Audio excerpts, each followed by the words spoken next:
One summer moment can change a child's life. Through Toys for Tots Give and Go initiative, your support provides books, games, toys, and outdoor adventures that spark curiosity, creativity, and a love of nature. Whether it's fishing, learning a new sport, reading under a tree, or playing with friends, these moments build confidence and lifelong memories. For too many children, those moments never come. You can help change that this summer. Visit toysfortots.org. Toys for Tots, delivering hope beyond the holidays.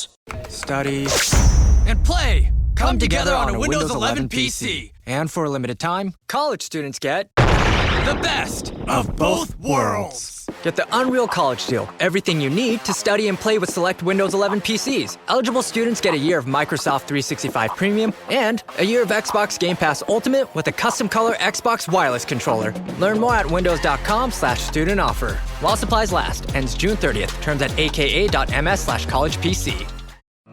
Sid and Friends in the morning. Entertaining and informative. On the Red Apple Podcast Network. I'm sorry, Sid. Hi. Oh, God, don't be sorry. You kidding me? No, I'm wrapped up in these meetings on peace. And I said, it's between peace and Sid Rosenberg. And I said, let's take Rosenberg, okay? So. War in Iran, President Trump was asked, is this ceasefire still in place? With Iran striking Kuwait's airport in a deadly attack and the U.S. striking Iranian targets. How the president responded. Mary Bruce at the White House. Iran firing off missiles and drones, attacking U.S. allies in the Gulf. Some of the fiercest strikes since the ceasefire was declared nearly 2 months ago. The airport in Kuwait ablaze, smoke and flames, people running in terror. At least one killed. Iran's foreign minister calling the attacks self-defense. The U.S. and Iran have been exchanging heavy fire, the U.S. striking an empty oil tanker allegedly trying to evade the blockade of Iranian ports. Is the ceasefire with Iran still on? Well, you know, there's a reason for everything. And we hit them pretty hard the night before and actually last night. The president saying Iran was, quote, reciprocating. In that part of the world, ceasefires when you're shooting in a more moderate manner. He insists negotiations are going, quote, very well. David, 3 months into this war, Congress is sending the president a powerful message. For the first time, the House has voted to block Trump from continuing this war without congressional approval. 4 Republicans joining Democrats to pass this. The move largely symbolic, but it's a striking rebuke of the commander-in-chief. You had a phone call with Bibi Netanyahu, the Prime Minister of Israel, in which you were angry with him. You said, are you effing crazy? What are you effing doing? I helped you stay out of jail. Is that true? Did you speak to him in those terms? I did. I wouldn't say angry. I was a little bit perturbed at his constantly fighting with Lebanon.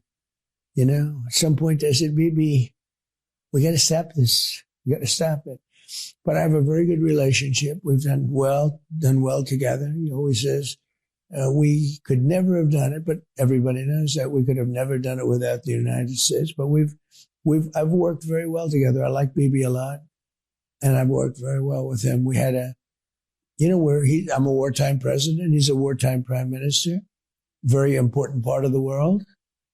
And I think we've done, very well. We've gotten along very well together. For the leakers who are trying to undermine President Trump and Benjamin Netanyahu and their relationship, and I'm going to give you an example of this. Somebody in the White House, in the know, is leaking to this man, maybe more than 1 or 2. This has to be cleaned up. A president has to be able to get counsel, and he has to be able to be on phone calls with other heads of state without somebody leaking to a media operation, and particularly when that media operation has a bias.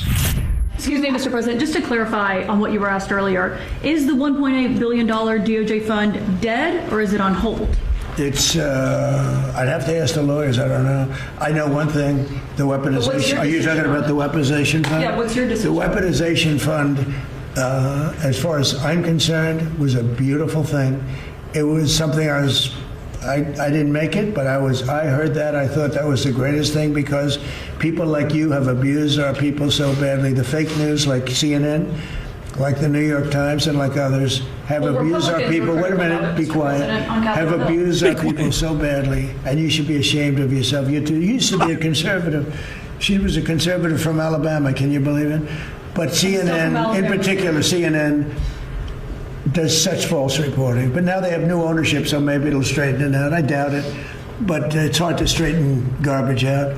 But CNN has abused, and others have abused so badly. People, these are people that are great people that were destroyed. Their families have been destroyed. Many suicides. They committed suicide. People that went there with love. They went there with love. You know, when I made that speech early in the day, tremendous crowd. I hate to say because they'll say, oh, I was wrong on the number, but I believe it's the largest crowd I've ever spoken to by twice. The biggest crowd, I think, bigger than the inaugurations, bigger than anything. And there was so much love and friendship. It was the most amazing thing. People were crying. But they were like, wait a minute, let me finish. And those people have been abused by you and by others and by the politicians, by the Democrats. They're dumb people. They want to have open borders. They want to have transgender mutilization of your children.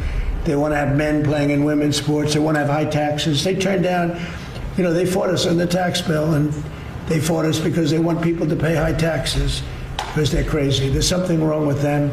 There's something wrong with you. First, I want to introduce you to a congressional candidate from New Jersey's 12th district who just won last night's primary. His name is Adam Hamawi. Now, he might well be the new face of the Democratic Party, backed by AOC, the Squad. He is a devout socialist with an obsessive hatred for the world's only Jewish state, and that's not all. In 1994, Hamawi proudly volunteered for an organization detailed, in that report, it was called the 9/11 Commission Report, as a group that, quote, covertly provided financial and other support for terrorist activities. Now, during a raid on its offices overseas, government agents, quote, uncovered weapons, letters from al-Qaeda leaders, and a photo of Osama bin Laden himself. Now, before Hamawi's involvement with that organization, he became associated with a notorious al-Qaeda operative. You might recall Andy McCarthy prosecuted this case, the Blind Sheikh case, who was ultimately a guy that died in prison, but not before Hamawi testified on his behalf in court. And we'll have more on that in a moment.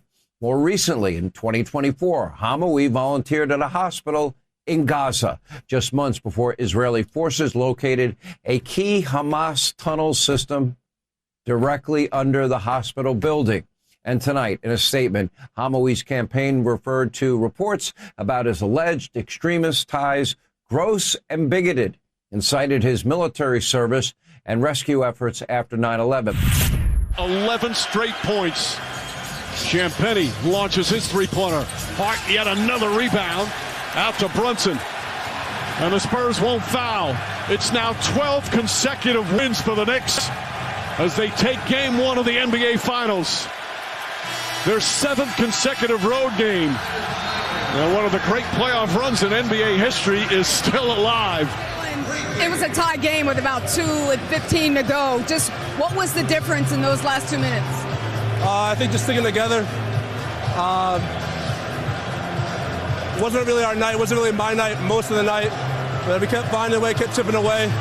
I just like how resilient we were tonight. Yeah, you guys were down 14 in the third quarter. Just what started to turn things around? Honestly, just think of chemistry, just knowing that we have each other's back. There's a lot of things, X and O's wise, that we could have done better, but I think most importantly, our togetherness really was really the biggest difference. You said offensively it wasn't a lot of guys' nights, but what impacted Josh Hart? What impact did he have on this game? I mean, whatever you need of him, he's going to execute. That's just who he is. I mean, he's going to find a way. You looked like you got banged up once in the first quarter, then in the second quarter. How's your body feeling right now? I'll be all right. And the mindset, as always, is still one of the first two on the road. You've already done that now. What's going to be your mindset as you start thinking about game two? We got to go back and just watch the things we could do better. It's a long journey, but I think there's a lot of things that we can do better. All right, we'll see you game two. Thank you. Stephen A. Smith, you can't win the fight.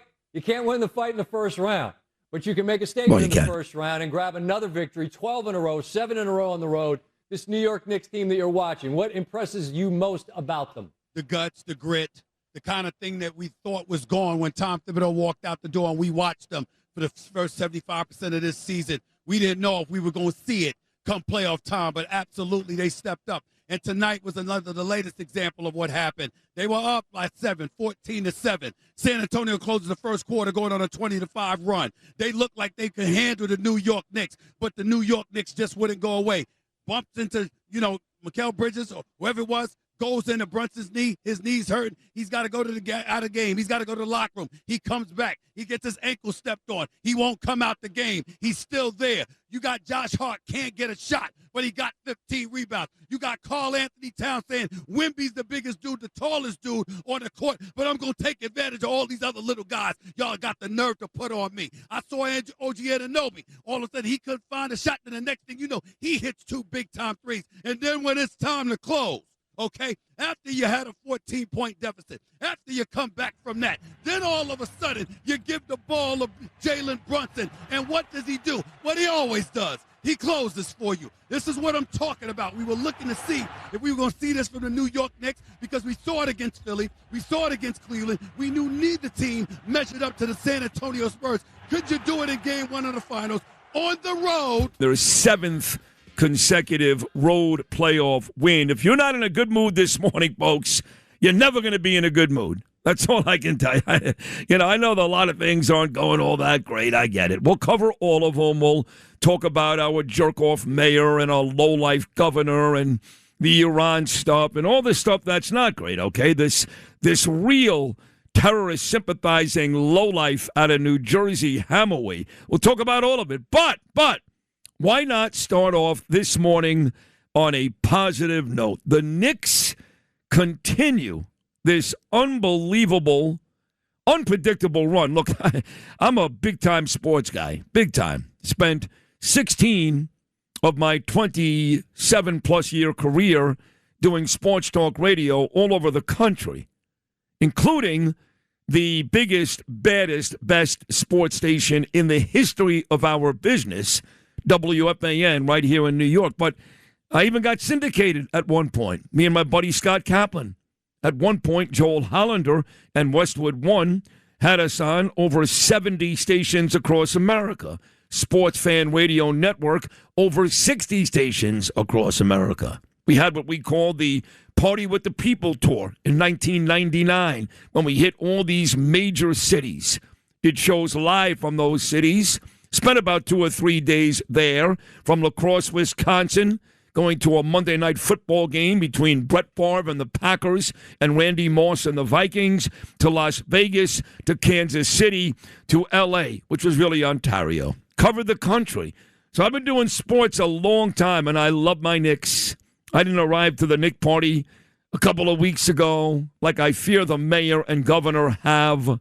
Seeing the mayor last night wearing a John Starks jersey and doing some type of, I don't know, dance, talking, let's go Knicks, just made me nauseous. But again, I'm trying my best not to let the negatives outweigh what was another unbelievable effort. No one could have seen this coming. I'm sorry. Not before the start of the playoffs. No way. No way. I mean, we used to, we cover the Knicks all season long. A lot of you folks out there, you jumped in late, maybe during the playoffs. There were times throughout the regular season when me and Lou and Justin and Noam were talking about the Knicks, and we weren't sure if they weren't the 4th best team in the Eastern Conference. Forget about the NBA. But like, oh, my God, the Western Conference, forget it. Oklahoma City, San Antonio. I mean, at one point, I remember this very vividly, the whole show, and we're smart sports guys, we thought the Knicks were maybe the 7th best team in the NBA. Maybe. Mike Brown didn't look like he had it going. The team was struggling, kind of sleepwalking, as Stephen A. Smith said, through about 75% of the season. There was no way when the Knicks started this postseason against the Atlanta Hawks that anybody who watches this team all year long thought we'd see this. This is magic. You're done? That's right, as Joe Benigno probably said 10 times during the regular season. Joe will join us. The amazing, legendary WFAN Saturday man now, but 30 years of amazing shows and now a regular Sid Rosenberg contributor, Joe Benigno, is set to join us in about 35 minutes. But this run, which started Game 4 against the Hawks, because, of course, the Knicks were down 2-1, and now they haven't lost a game since. 12 consecutive wins. And, you look back at last night, they actually did win by 10. Right, the final score was 105-95. That's another double-digit win. Think about it. They win every game by double digits. The 3 road games they won to wrap up the first 3 playoff series, on the road in Atlanta, on the road in Philadelphia, and on the road in Cleveland, they won all 3 of those games by more than 30. And now last night they win by 10, a game they were down by as many as 14. But, if you watch the Knicks now, you feel like they're going to come back, right? Going back to that amazing 22-point comeback against the Cavaliers, down 22 with 8 minutes to go, Game 1 of that series. So the Knicks, a little rusty, right? They win, they sweep, they got to wait. They were a bit rusty early on against Cleveland. You can see that, but they still came back to win. You can make the same argument, a little rusty against the Spurs, who had to go to a Game 7, but they still come back to win. They're just, I've never seen anything like this team. And Jalen Brunson, a little Willis Reed in him last night. The knee gets hurt, the ankle gets hurt. And when the Knicks need him, he's the best player on the court. Not Wembanyama. When the Knicks needed Brunson last night, he was the best player on the court. And he's been the best player on the court, quite frankly, throughout this whole postseason run. So don't forget, you got to win 3 series in your conference to get to the finals. That requires 12 victories. And then you got to win 4 more to be NBA champs. So the whole run is a 16-win, 4-round schedule. You got to win 16 games. And as my dear friend Orrin Port texted me this morning, 13 down, 3 more to go. Knickerbockers making this city proud. Now, my worry is the fans in this city. See, the people here in New York are they remind me of the mayor. They're just losers. And I know President Trump did it again yesterday. Did it again. Referred to Mamdani as a nice guy and a smart guy. He just keeps doing it. I don't know why. I don't like it. I've told the president that, and if President Trump gets mad at me at this point, which I doubt will ever happen, I don't care. This is ridiculous. Ridiculous.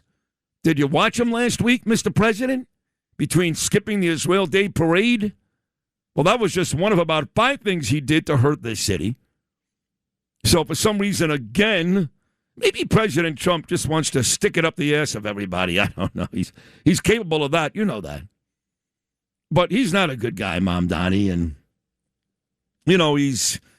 he's out there, I guess, at the Garden last night. And my fear is that New York fans are turning into Detroit fans and Los Angeles fans. So a lot of you folks just started following basketball. You lie. I've been a Knick fan my whole life, like Kathy Hochul, right? Kathy Hochul is still celebrating a Knick championship that the Chicago Bulls won. She's not been a fan her whole life. She knows nothing about this team. Same thing with Mamdani. But my fear is that we're in trouble in this city because of the way our fans are acting. If you remember when the Detroit Pistons won their championship, they burned the damn city down. They literally burned the damn city down in Detroit. They looted, they broke windows, they set fires. They did the same thing in Los Angeles. And we always prided ourselves here in New York that we weren't like that, right? We would get 2 million plus. The Canyon of Heroes when the Yankees won the World Series. We didn't have that. We didn't have it. They weren't burning down the city, flipping over cars, starting fights. Whether it was the Rangers, the one time, the Giants 4 times, although their parades are actually in Moonachie, New Jersey. But the Mets, we don't do that here in New York. Well, we're doing it. You had a lot of fans fill up the Garden last night for the watch party, and when it was over, these animals are hopping on top of ambulances and that was a mess. Hanging off the lights. And I'm looking at it going, wait a second. Is this Detroit? Is this Los Angeles? What is going on with our city? But, you know, me, I'm at this point, I'm crazy. I know I am. But I blame everything on the mayor. It doesn't matter. I just feel like, you know, he doesn't believe in law and order. This mayor, he's all about chaos. So the fans now, I think, are just kind of taking on his persona. That may be crazy, I know.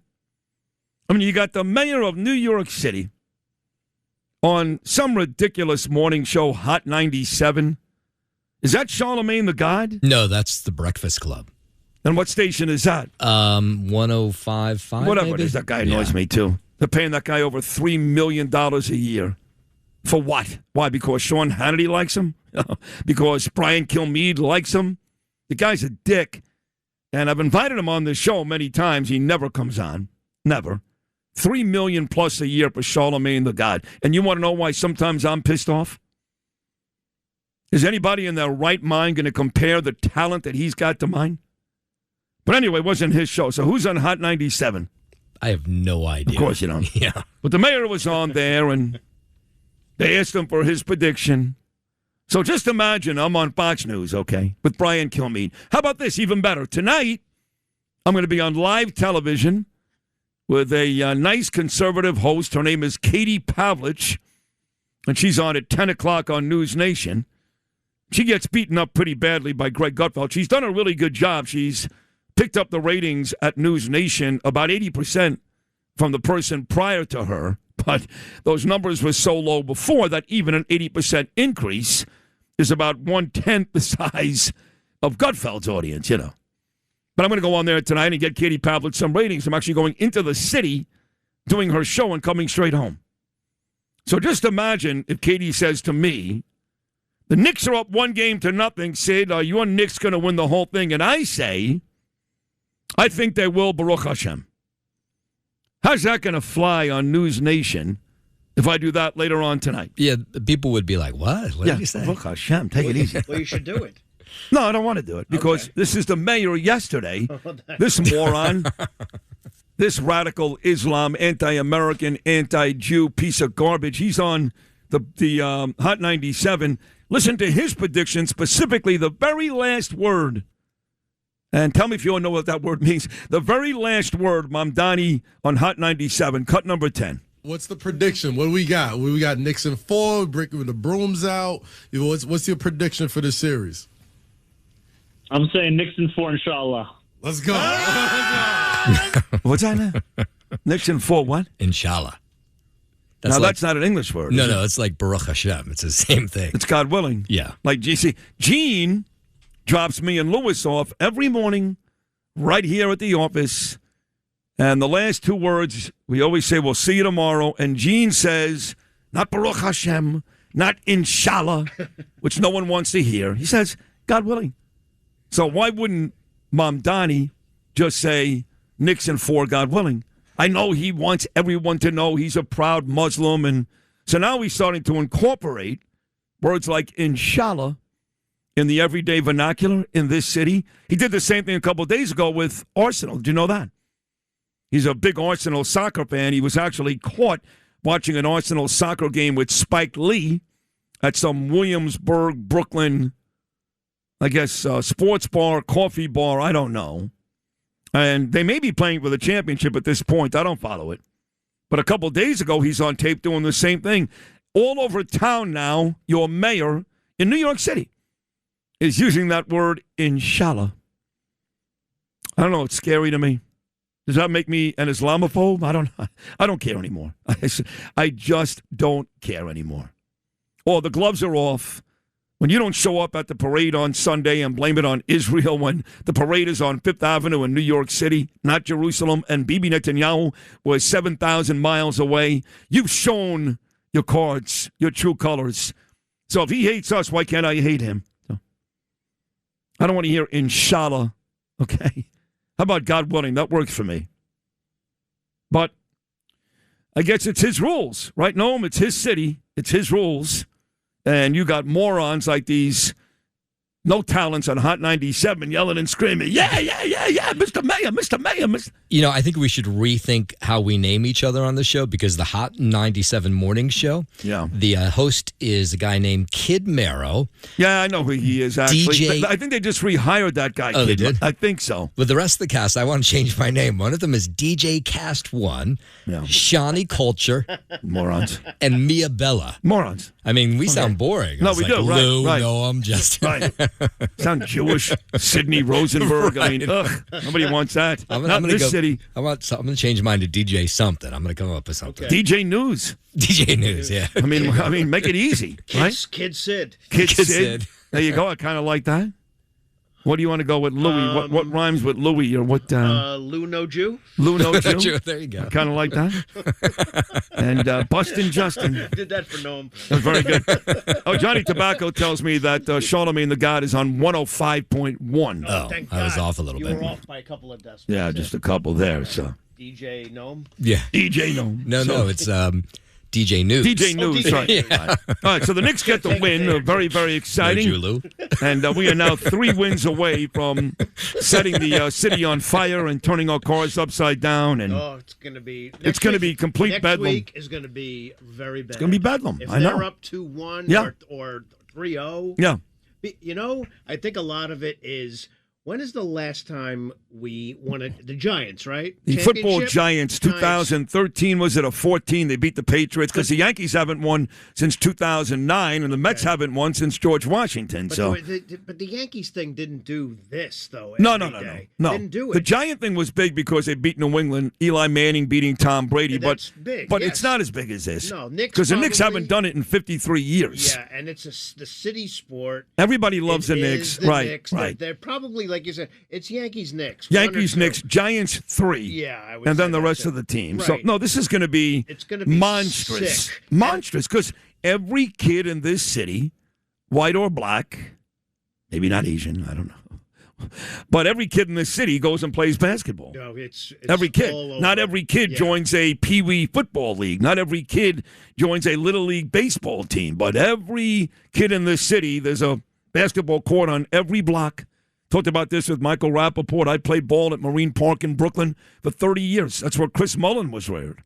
And then you got West 4th Street here in New York City and Rucker Park and all those great parks in the Bronx and Queens. So everybody knows basketball. We all play it. And even dwarfs the Ranger faith. Oh, too. well, the problem is So you can't the do Rangers are the most faithful fans they are. Right. Because hockey fans are a little drunk and a little retarded. but the amount of hockey fans, even in New York, pales in comparison. Very much. It's clearly the 4th major sport in terms of popularity. Even in New York, we've got 3 teams. We've got the Rangers, the Islanders, and the Devils. Rabid fans, amazing fans, but you can't compare the popularity to basketball, baseball, and football. And so the Knicks, it's going to be huge. I was asked yesterday by one of the great radio hosts across the country, Joe Pags. Ironically, he operates out of San Antonio, Texas. He's Hannity's best friend, Long Island guy. He has since moved out of New York like everybody else is. And he said, do you think a Knick win can bring the city together? I said, sure. But so what? It'll last a week. And I was here 9/11. Okay, folks, I was here with Lewis on the air when those planes hit with Imus. And for about 2 weeks, there was this incredible feeling of solidarity. We're all Americans. We're all New Yorkers. We all just got punched across the face. We don't care what your religion is, what your political affiliation is, color. We didn't care. We all loved each other. Even the cops and the firemen, we all loved them. And it lasted about 2 weeks. 3 weeks after 9/11, cops were back to being pigs. And the country was heading back to where we were before. It doesn't last. So I said to Joe, I said, sure, Knicks win, everybody will come together. I'll be there. I'm a Republican. Spike Lee will be there. Ben Stiller will be there. They're Democrats. We're all going to come together. And then about 7 days later, when it all wears off and we start to realize just how banal a sports championship is compared to the rest of our lives, we'll start bitching about midterms and the rest of that stuff, and hate each other again. You think a Knick win is going to make me love Ben Stiller? What are you, nuts? Frank Morano, where did Charlemagne rank on the talkers list? He didn't make it. I'll get to that. The Heavy 100 comes out every year. We're going to talk to Michael Harrison, who's in charge of Talkers Magazine. They've got the annual conference tomorrow at Hofstra University. I was not going initially. I am going now. Michael was very happy to hear that. And I'm taking part in the very, very, very last panel.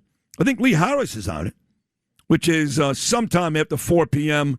at Hofstra tomorrow afternoon. So I'll be there, and I'll get you the numbers. A bunch of WABC talent is on that list. But the list is, and I'll tell Michael this right to his face, it's like Mark Levin. I'll give you one. Mark Levin is number 12 on the list. He's one spot ahead of me. Mark Levin is probably the second most successful and biggest radio star in the world.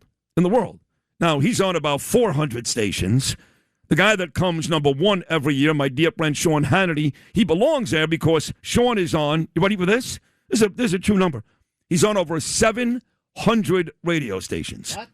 700. So he deserves to be number one. Doesn't get ratings in New York and other places, but he doesn't care. So Sean should be number one, but Levin should be number two. Not Dave Ramsey or even my dear friend who I love so much, Brian Kilmeade. But Levin's number 12 because he doesn't advertise in Talkers Magazine. Are you catching my drift? Yeah, it's very political. Very political. Yeah. Wake up! I mean, I'm number 13, and I can tell you that there's 4 or 5 people, including Pags. I was on the show yesterday. Great guy. You think Joe Pags has more influence in the radio world than me? You think Joe Pags is being called up on stage at the White House by President Trump? Doing live shows at Israel and having dinner with Bibi Netanyahu? Making the papers every day for my back and forths with Mamdani to Hochul, you name it? I mean, come on. Let's be honest. There's probably not a radio host in the country, and Sean and Mark will both admit this, who people talk about more than me. I know that sounds narcissistic. Take it easy. I know it does, but it's true. It's true. There's nobody in this city that comes even close. I'm sorry. Not in the ratings, not in terms of mentions. Am I saying something that's not true? No. You could be honest. Yeah, I mean, I do hear a lot of people talking about DJ Cast One and Shawnee Culture. My bad. You're and Noju Lou. Yeah. Terrible job out of me. I'm a big-time guy, okay? Yeah, big time guy. Yeah. Big time. So we'll get to all that Talkers Magazine stuff. DJ News. Yeah. Now it's time to pass the mic to DJ News. Pass it. Yo, what up? DJ News. I had... now back to you, Noju Lou. Well, I don't have the news like the DJ News. I had my friend Elizabeth Barcahona and my friend Stella Escobedo on this show a couple of days ago. They're both big stars out in Los Angeles, and I was talking about the Spencer Pratt and Steve Hilton races, and as it turns out, it looks like both have made the runoff, Pratt coming in second to the incumbent Karen Bass, and Hilton beating Becerra for the number 1 spot in the governor's race. But I said to both of those ladies, I said, is there any chance, because the election was Tuesday night, is there any chance that we wake up Wednesday morning and we don't really know who won? We said, no, it'll be over. Okay, it's Thursday. They're still counting votes. Now, I don't think anything changes. In fact, you can bet your last dollar it's not going to change. Tom Steyer's not making it. Nitham is not making it. It's going to be Bass and Pratt, and on the other side, Hilton and Becerra. Guaranteed, 100%. But the fact is, it's Thursday, and they're still counting them. In fact, you said to me you thought it would be over on Tuesday night at home. Did you not? I did, but the numbers were much larger than I thought they would be in terms of people being interested in going out in the for a June primary. No, they weren't great. In fact, Barcahona said if all 200,000 Republicans showed up, Spencer Pratt could have gotten the 51% to put him over the top. Yeah. But like statewide, but the mayor's race is showing. But the mayor's race hasn't been counted yet either, which is odd. I don't know. I don't know. I don't care all that much. I'm much more upset about what happened here in New Jersey with this terrorist Adam Hamawi. Aren't you? Well, to watch the people who are coming out in support of him. I mean, there's like a AOC? celebration. Yeah, but the celebrations were everywhere. It was on my feed yesterday. Sure. There's a lot of people in this country who hate the Jews. I mean, we cover it every day. We cover it every day. And now it's like, it's fine. He's a nice guy.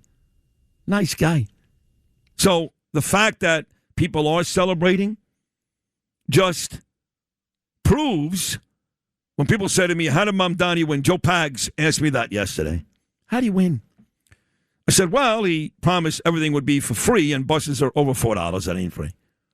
I said, but believe it or not, in a state where there are more Jews than any other place in the world outside of Israel, if you campaign on Israel's genocidal and basically F the Jews, you're going to win.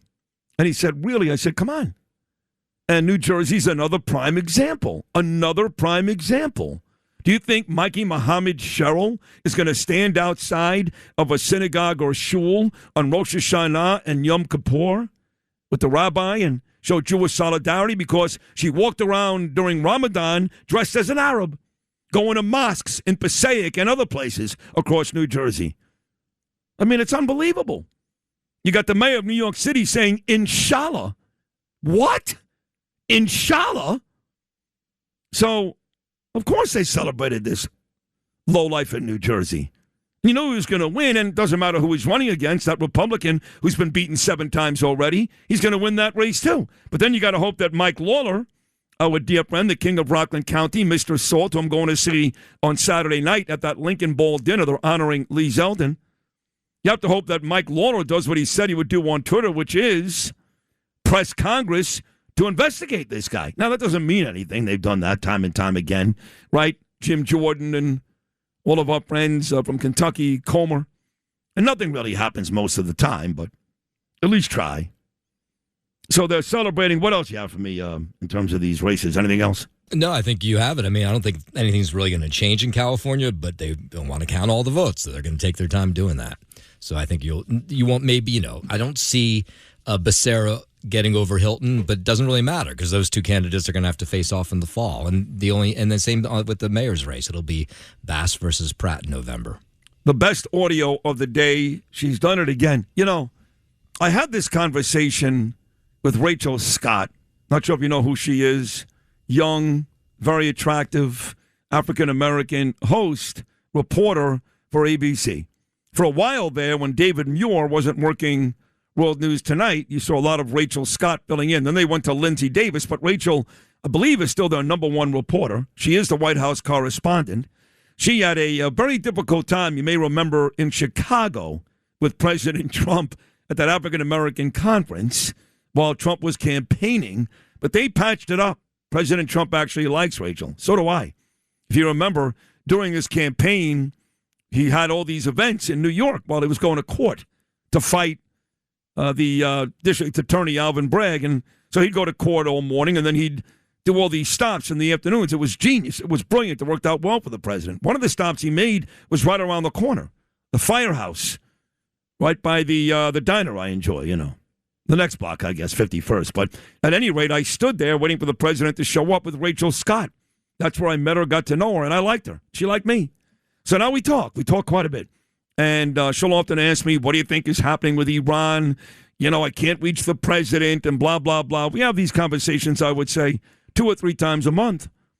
And I know she's friendly with Kaitlan Collins over at CNN. O'Reilly has said nice things about Collins. O'Reilly's out of it. I love Bill. He's nuts. She's not smart. You can't, listen, the definition of insanity, and you can be smart and insane, I guess, is doing the same thing over and over and over again and expecting different results. And Caitlin's a moron because she goes in there guns blazing. She doesn't let President Trump take a breath, and it turns into what a disgusting person she is. How is that good for her or the network? She's not smart. And I keep telling Rachel, whatever Kaitlan Collins does, you do the opposite. Oh, no, I get it. So there it was again yesterday, right? He's talking about Iran and things are going well. The ceasefire was clearly working, even though we fire at each other every day. It's almost comical at this point. And I told BB to shut the F up. We'll talk to Miranda Devine. She interviewed President Trump on her New York Post podcast one, where he admitted flat out, yeah, I did. I told him to shut the F up, and what are you upping crazy, and what are you doing? But then Collins brings up this $1.8 trillion, what is this fund about? Weaponization fund. Yeah. And you can see that Trump was not in the mood for that one. You got to love it. It is by far the best audio of the day. Once again, dummy Kaitlan, and I like her.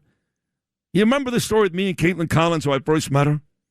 We used to have this young girl come into the studio all the time, and she's with Turning Point, very close with Charlie Kirk, Kaitlan Sinclair. You remember that? And I go to the RNC with my beautiful wife, Danielle, in Wisconsin. And I'm on the floor, and I see this girl, and Kaitlan Sinclair is much prettier than Kaitlan Collins, but Collins is an attractive woman. And I go to the Esposito, I go, hey, is that Kaitlan? And he said, yes. Well, they have got the same name. Kaitlan Sinclair is Kaitlan with a C. Kaitlan Collins is Kaitlan with a K. He goes, yeah, and he's right. So I literally run over, and I give Kaitlan Collins this big hug. Shut up, Lou, because I thought she was Kaitlan Sinclair. And she's looking at me like, who are you, and why are you hugging me on the floor of the Republican National Convention? I said, you're Kaitlan, right? She goes, yeah. I go, okay, good. It's good to see you again. She goes, again. Do I know you? I said, what's the matter with you? You've been in my studios 5 times. Wait a second. You didn't recognize me when you faced me? No. That's my question. No, I didn't. No. Okay. So eventually she said, no, I don't think we've ever met. I said, wait a second. What's your name? She goes, Kaitlan Collins. Oh, my God. Only you. Oh, my God, Kaitlan Collins. And so we end up talking a little bit, and she loved it. She thought it was funny. And she wanted to bring me on CNN once. The powers that be said no, but she tried to. And then since then, she's turned into a complete moron. Like a moron. So it's just about every other week where she asks President Trump a question that pisses him off. It's not a good question. It's not. And then he goes, now listen, he also has to shoulder some of the blame because once he doesn't like you, like Jim Acosta, CNN, once President Trump doesn't like you, you're in trouble. He's a very forgiving man. We know that, right? J.D. Vance, Sid Rosenberg, many others. But if he really doesn't like you, you're in trouble. And he's there with Kaitlan Collins at this point. So here was the exchange yesterday. It's 2 minutes of orgasmic sound. This is cut number 5. President Trump hammering Kaitlan Collins of CNN. Excuse me, Mr. President, just to clarify on what you were asked earlier, is the $1.8 billion DOJ fund dead or is it on hold? It's, I'd have to ask the lawyers, I don't know. I know one thing, the weaponization. Are you talking about the weaponization fund? Yeah, what's your decision? The weaponization fund, as far as I'm concerned, was a beautiful thing. It was something I didn't make it, but I heard that. I thought that was the greatest thing because people like you have abused our people so badly. The fake news like CNN, like the New York Times and like others have abused our people. Wait a minute, be quiet. Have abused our people so badly, and you should be ashamed of yourself. You used to be a conservative. She was a conservative from Alabama, can you believe it? But CNN, in particular, CNN, does such false reporting. But now they have new ownership, so maybe it'll straighten it out. I doubt it. But it's hard to straighten garbage out. But CNN has abused, and others have abused so badly. People, these are people that are great people that were destroyed. Their families have been destroyed. Many suicides. They committed suicide. People that went there with love. They went there with love. You know, when I made that speech early in the day, tremendous crowd. I hate to say because they'll say, oh, I was wrong on the number, but I believe it's the largest crowd I've ever spoken to by twice. The biggest crowd, I think, bigger than the inaugurations, bigger than anything. And there was so much love and friendship. It was the most amazing thing. People were crying. But they were like, wait a minute, let me finish. I'm finished. And Those people have been abused by you and by others and by the politicians, by the Democrats. They're dumb people. They want to have open borders. They want to have transgender mutilization of your children. They want to have men playing in women's sports. They want to have high taxes. They turned down, they fought us on the tax bill, and they fought us because they want people to pay high taxes because they're crazy. There's something wrong with them. There's something wrong with you. There's something wrong with them. There's something wrong with you, inshallah. Noam, I want you to end every newscast today with inshallah. DJ News, you mean? DJ News. Yeah. I want you to end every newscast with inshallah. How do you say it? Let me hear. Inshallah. No, you don't say it right. No, you just go the DJ News saying inshallah. Yeah, inshallah. How does Mamdani say it again? Let me play this clip again. You gotta have the same exact kind of dialect as Mamdani. Cut number 10. Here's this idiot. Prediction? What do we got? We got Knicks in 4, breaking the brooms out. Yeah. What's your prediction for the series? I'm saying Knicks in 4, inshallah. Let's go. Inshallah. Inshallah. Yeah. Inshallah. Inshallah. But we need the yelling afterwards when. Yeah. Inshallah, mother effer. Yeah. Like any one of those morons sitting in that studio had any idea what the guy said, he could have said, "Go F yourselves, all of you." Inshallah, baby. Even if it's like no amends with a terrible story. Right, just go inshallah. No one's going to know. No one has believed to be survived. Right. Inshallah. Inshallah. Well, talking about inshallah, we just played President Trump. We're talking about the idiot mayor and the Knicks. And the rumor is, it's really not a rumor, it's happening, is that President Trump will be here Monday night, Game 3. First game back at Madison Square Garden when the Knicks host the Spurs. Oh my God. I get this from pretty good source, guy running for governor. He who's going to be with him. He's not going to be sitting on the court. You're not going to see Spike Lee and Ben Stiller and President Trump. There's just no way they can protect him at that point. So he'll be up in Dolan's box. And I don't know who's going to be up there with him. Blakeman is going to be there, I think. But outside of that, I don't know. I'm sure a bunch of former Knicks. The Congress people said no. Mike Lawler said no. I'm trying to squeeze my way in, but it's not going to happen. I get it. But traffic, just so you know, Monday night, bad enough. Knicks and Spurs. Traffic is bad enough, but the president going to be here. It's going to be a mess. And then if they win... Now, Mamdani's going to be in the building, too. Last time they put him up in the rafters, him and Jamani Williams were sitting in the blue seats. They were actually sitting up by where the planes fly over on their way to land at Kennedy Airport. Well, but as a socialist mayor, he can't sit in the front row. No, he can't do that. That would be very, very telling. Excellent point, DJ. But you wonder because, they asked Mamdani, was it last week when they asked this prick if he wanted to, if Trump comes into, which he's coming, Trump is coming Monday, if he would like to sit next to Trump, and he basically said, I don't care, anybody, whatever. He and again, Trump called him nice yesterday and smart. God, President Trump, stop it. But he's not going to stop it. Either way, they're both going to be in the building on Monday, so if the Knicks do get a win, and why wouldn't they? They've won 12 consecutive playoff games. You wonder if there'll be any interaction, and maybe before the game, Mamdani and Trump doing a little Trumpy dance. I don't know. God, I hope not. Man, if you are there in that area Monday night... Oh, it's going to be a disaster. Disaster. Deserve a shirt that says, I survived Game 3 Monday night at the Garden. That's what... See, I moved out of New York City. I lived in the city for 8 years? I don't know, maybe 6 years. 6 years. Right, I moved back to New York in 2016, and after spending a couple of months while Danielle and the kids finished school down in Florida, I stayed at my sister Ray Sherry and brother-in-law Albert's house in Mill Basin, Brooklyn, but I spent 2 years living in Fidei. I enjoyed that. 10 Hanover Square down by Wall Street, I enjoyed that. And then 4 years on the Upper West Side, which was a complete nightmare. And I moved out of the city, and I don't miss it. I love working in the city. I love it. I couldn't imagine doing a radio show from any place else. Except for like 10 other cities. But here in New York, this is the place to be to do the show. You've got the Manhattan energy. But when I hit that ferry like Lewis in the afternoon, I take a sigh and go, oh, my God, thank God. See ya. But if you're Corey Zelnick, for example, and you've got season tickets for 20 years for the Knicks, so you're heading there on Monday night with the Knicks and the NBA Finals and the president, and you live 20 blocks away, that's great. Right? So big events, which I'm invited to all the time, dinners and events and sporting events. Living in the city is great. You can't beat the convenience. You just can't. Also, restaurants, and I got to walk 7 blocks to go to 129 or drive somewhere. So the convenience is also amazing in the city. So I do miss those types of things. So if you're lucky enough to live in the city, Monday night is a great time to live in the city if you're going to the Knicks game. Yeah, of course. And there's so many like Corey deserves to be there. Yeah. He's been going and going. No, he's a real Knicks fan.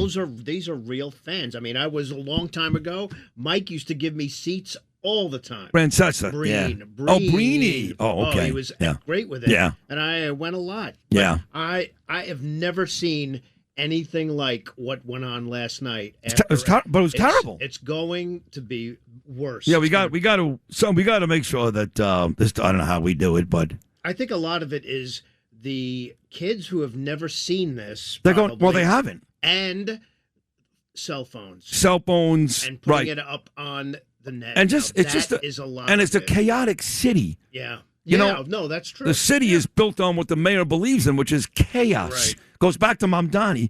Jessica Tisch will do the best thing she can. You know, these kids had no idea what the Knicks were. It's kind of like 9/11. I got a break because I got a bunch of guests coming on and been on the air for 57 minutes. I just realized, my God, I'm so good I could talk all day. I got Sid the Kid. I know. But Noam did the report this morning, DJ News, that with the 25-year commemoration coming up of 9/11, a report came out yesterday, and if I'm wrong, correct me, Noam, that 100 million Americans weren't even born. Yeah, that's right. So they don't know. What are you doing? I'm not doing anything. Did you just spray like some type of thing in your mouth? Or No. You scratch yourself? You did maybe something. I scratched myself. Your I don't mouth know. open? Okay. Yeah. Oh, that was weird. Records, Wait, DJ News. was this it? Yeah. Wait, but this was it. Hold on a second. Oh, Was that's that? what it was. Oh, okay. yeah. All right. So certainly these Weird kids. that you heard that of I all did things. hear that. Yo, yo, yo. They don't know about 9/11. They don't know about the Knicks. They don't know about anything. No. Anyway, we do. We got Joe Benigno coming up, the legendary WFAN radio host and now a weekly Sid Rosenberg contributor, a Knick fan since the Richie Guerin days. You know who that is, Mamdani? Hey, Mamdani, you ever hear Richie Guerin? Hey, Kathy Hochul, you dumb biatch. You ever hear of Richie Guerin? I don't think so. Hey, Abdul Carter, go F yourself. What a disgrace. Sid and Friends in the morning on the Red Apple Podcast Network. 11 straight points. Champagny launches his three-pointer. Hart yet another rebound out to Brunson. And the Spurs won't foul. It's now 12 consecutive wins for the Knicks as they take game 1 of the NBA Finals. Their 7th consecutive road game. And one of the great playoff runs in NBA history is still alive. It was a tie game with about 2:15 to go. Just what was the difference in those last 2 minutes? I think just sticking together. Wasn't really our night. Wasn't really my night most of the night. But we kept finding a way, kept chipping away. I just like how resilient we were tonight. Yeah, you guys were down 14 in the third quarter. Just what started to turn things around? Honestly, just think of chemistry, just knowing that we have each other's back. There's a lot of things excellent wise that we could have done better, but I think most importantly, our togetherness really was really the biggest difference. You said offensively it wasn't a lot of guys' nights, but what impact did Josh Hart, what impact did he have on this game? I mean, whatever you need of him, he's going to execute. That's just who he is. I mean, he's going to find a way. You looked like you got banged up once in the first quarter, then in the second quarter. How's your body feeling right now? I'll be all right.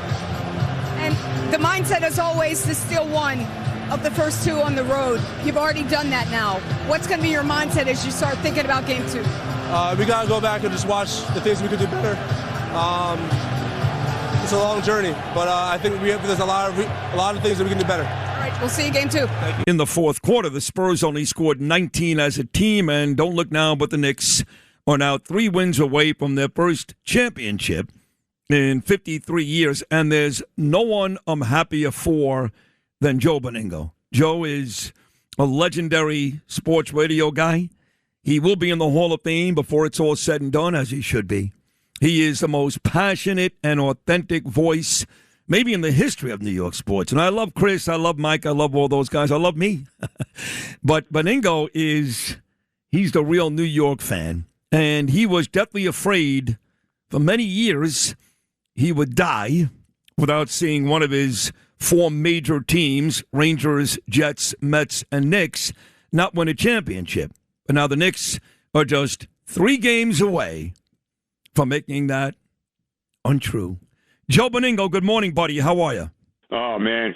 You know, Sid, look, there's still 3 wins to go, but that dragon is losing fire. That 53-year dragon, you know, the ghosts are starting to open the ground. You know what I mean? For all the freaking, you know, ghosts of the 53 years, that the ground is opening to finally bury them. That was unbelievable last night. I mean, this team, I can't say enough. I mean, you know, this will go, if they win the championship here, okay, you can't feel much better than you do right now if you're a Knicks fan. This will be the greatest team they've ever had. I mean, when you consider what they're doing, I mean, 12 straight wins, you know, they never say die with this team. Brunson was having a rough night early. They weren't shooting the ball well early in the game. You know, he got banged up. He hurt his knee a couple times in this game. And then with the game on the line, when it's time to win, they win.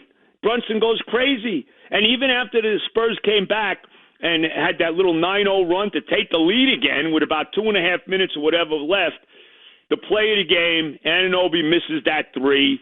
Brunson knocks it back out to Bridges. Bridges hits Brunson in the corner. He hits the 3 that puts him ahead for good. I mean, it's just I don't know what to say, Sid. I'm really at a loss for words right now with this basketball team. See, I've never seen the Knicks win one. Obviously, I saw the 2 losses, both stuck in my memory. Right. 99, San Antonio, Houston, 94. I was alive when the Knicks won both of those, but being born in 1967, I was only 2 years old when we won the first one and only 6 when we won the second. And as I told my audience many, many times, I did not grow up in a basketball household. My father, God rest his soul, God, I miss Harvey, he was a baseball and football fan. He was not a winter sports guy. Those sports in my life came along later. From my next-door neighbor, Joseph Iovine, and going to Poly Prep, I became a diehard Knick and Ranger fan. So I was young. I wasn't really a basketball fan yet. So I can't go back and forth with you when you say if this team wins, it'll be the greatest team ever. But discussing the last couple of days with a lot of good sports guys, the difference is, like, for example, yesterday I said to somebody, people are saying Brunson. Oh, Brian Geltzaler. You know Brian. I said, people are saying Brunson may be the best Knick ever if he plays well and wins. And he said, no, he's not going to be, because last I checked, Frazier won 2. Willis Reed won 2. And don't forget, Clyde Frazier was responsible for 74 points in that last game against the Lakers. So at best, he may leapfrog Ewing and go to number 3. So when you say this is going to be the best team ever, that's a big statement. Yeah, no, because, you know, look, I've seen them. Well, look, I've been a Knicks fan since 1962. You know this. I used to go to the old Garden with my father to see the doubleheaders on 50th Street. I've seen them all. Sid, I've seen it. And, you know, I saw Willis, I saw Clyde, I saw, you know, DeBusschere, I saw the Pearl, obviously, Ewing, all the way through. Never have I seen a Knicks team play like that. What they are doing is historic. You know, when you have to, I say this all the time. We saw this with the Red Sox, having to come back from 3-0 to beat the Yankees and finally win a championship. You saw it with the Cubs. You know, they were down 3-1 to Cleveland. They finally had to come back to win a championship. When you will have to slay a dragon, you know, we saw it with the Rangers. You know, they were down 3-2 to guarantee by Messier. You know, after just all of it. We go crazy, right? You know, against the Devils, they were down. They lose Game 5 at home to Vancouver when everybody's pumped up. Tonight's the night, and they have to finally win it in 7. When you are going to slay that unbelievable years and years and years without a championship, you have to do it. You know, it's got to be done in an epic fashion. And boy, the Knicks are doing it in epic fashion. And I got to tell you, Sid, I said the Knicks would win this series in 6 for the first time after last night. I could see them sweeping this series. Inshallah. I mean, it sounds crazy. No, Inshallah. Inshallah. You know what that means? You know what that means? What? Inshallah? No. Okay, because the mayor, Mamdani, I know you love him. Oh, my favorite. I love him just like I loved Ed Koch. Come on. I did love Ed Koch. Just like I loved Rudy. Come on. Right. So he was asked on a morning show in New York. I guess it's popular. I don't know. Hot 97. If the Knicks would win, and he made the prediction that you just made. He said, we'll play it. It's cut number 10. But take a listen, Joe, to the very last word that the mayor throws in after making the prediction yesterday. Now, you're a day later. Mamdani was all over it. Cut number 10. What's the prediction? What do we got? We got Knicks in 4, breaking the brooms out. What's your prediction for the series? I'm saying Knicks in 4, inshallah. And what? Let's go. Do you know what he said there? No, I have no idea. Charla? What? Charla McBride from Newsmax? What are you talking about? No, inshallah means, what does it mean again? And by God's will. Right, God's will. Yeah. God's will, the Knicks will win it in 4, but he had to throw in a word like that just to remind everybody, just in case you forgot he's Muslim. I mean, Inshallah. But no, listen, I think a lot of Knicks fans are feeling that way. They got to win 3 more to make it a sweep, 3 in a row. They've already won 12 in a row. Let me ask you this. First 2 championships, Red Auerbach. One of the great Red Auerbach, excuse me, Red Holtzman. Right. Excuse me. Give me, come on. Right. Red was sacrilege. They're both pretty good, but Red Holtzman, 2 championships. Right. And, even in losses, Pat Riley, one of the greatest ever. Pat Riley may be the greatest basketball man ever, considering his playing days, his coaching days, and his president job in Miami. So Riley, Jeff Van Gundy, terrific coach. But if the Knicks win this, Mike Brown, now he's won before with LeBron James. Year 1, the immense pressure replacing Thibodeau when the Knicks were so close to the NBA Finals last year. Where does Mike Brown now? This is crazy. Mike Brown, he becomes almost immortal. Yes? Well, Mike Brown did not win that championship with Cleveland. That was Tyronn Lue who was the coach when LeBron finally won. He did coach them in the finals and actually got swept by San Antonio. That's right. He lost to San Antonio. So, back in 2007. Look, I mean, Mike Brown, to me, I didn't see why would you fire Tom Thibodeau? But obviously, and let's understand, too, this was not their first. The first choice for them was Jason Kidd. They wanted Jason Kidd to coach this team after they got rid of Thibodeau. They kind of fell into Mike Brown when all was said and done. And look, I mean, Mike Brown, what can I say? I mean, first of all, the fact that he played everybody.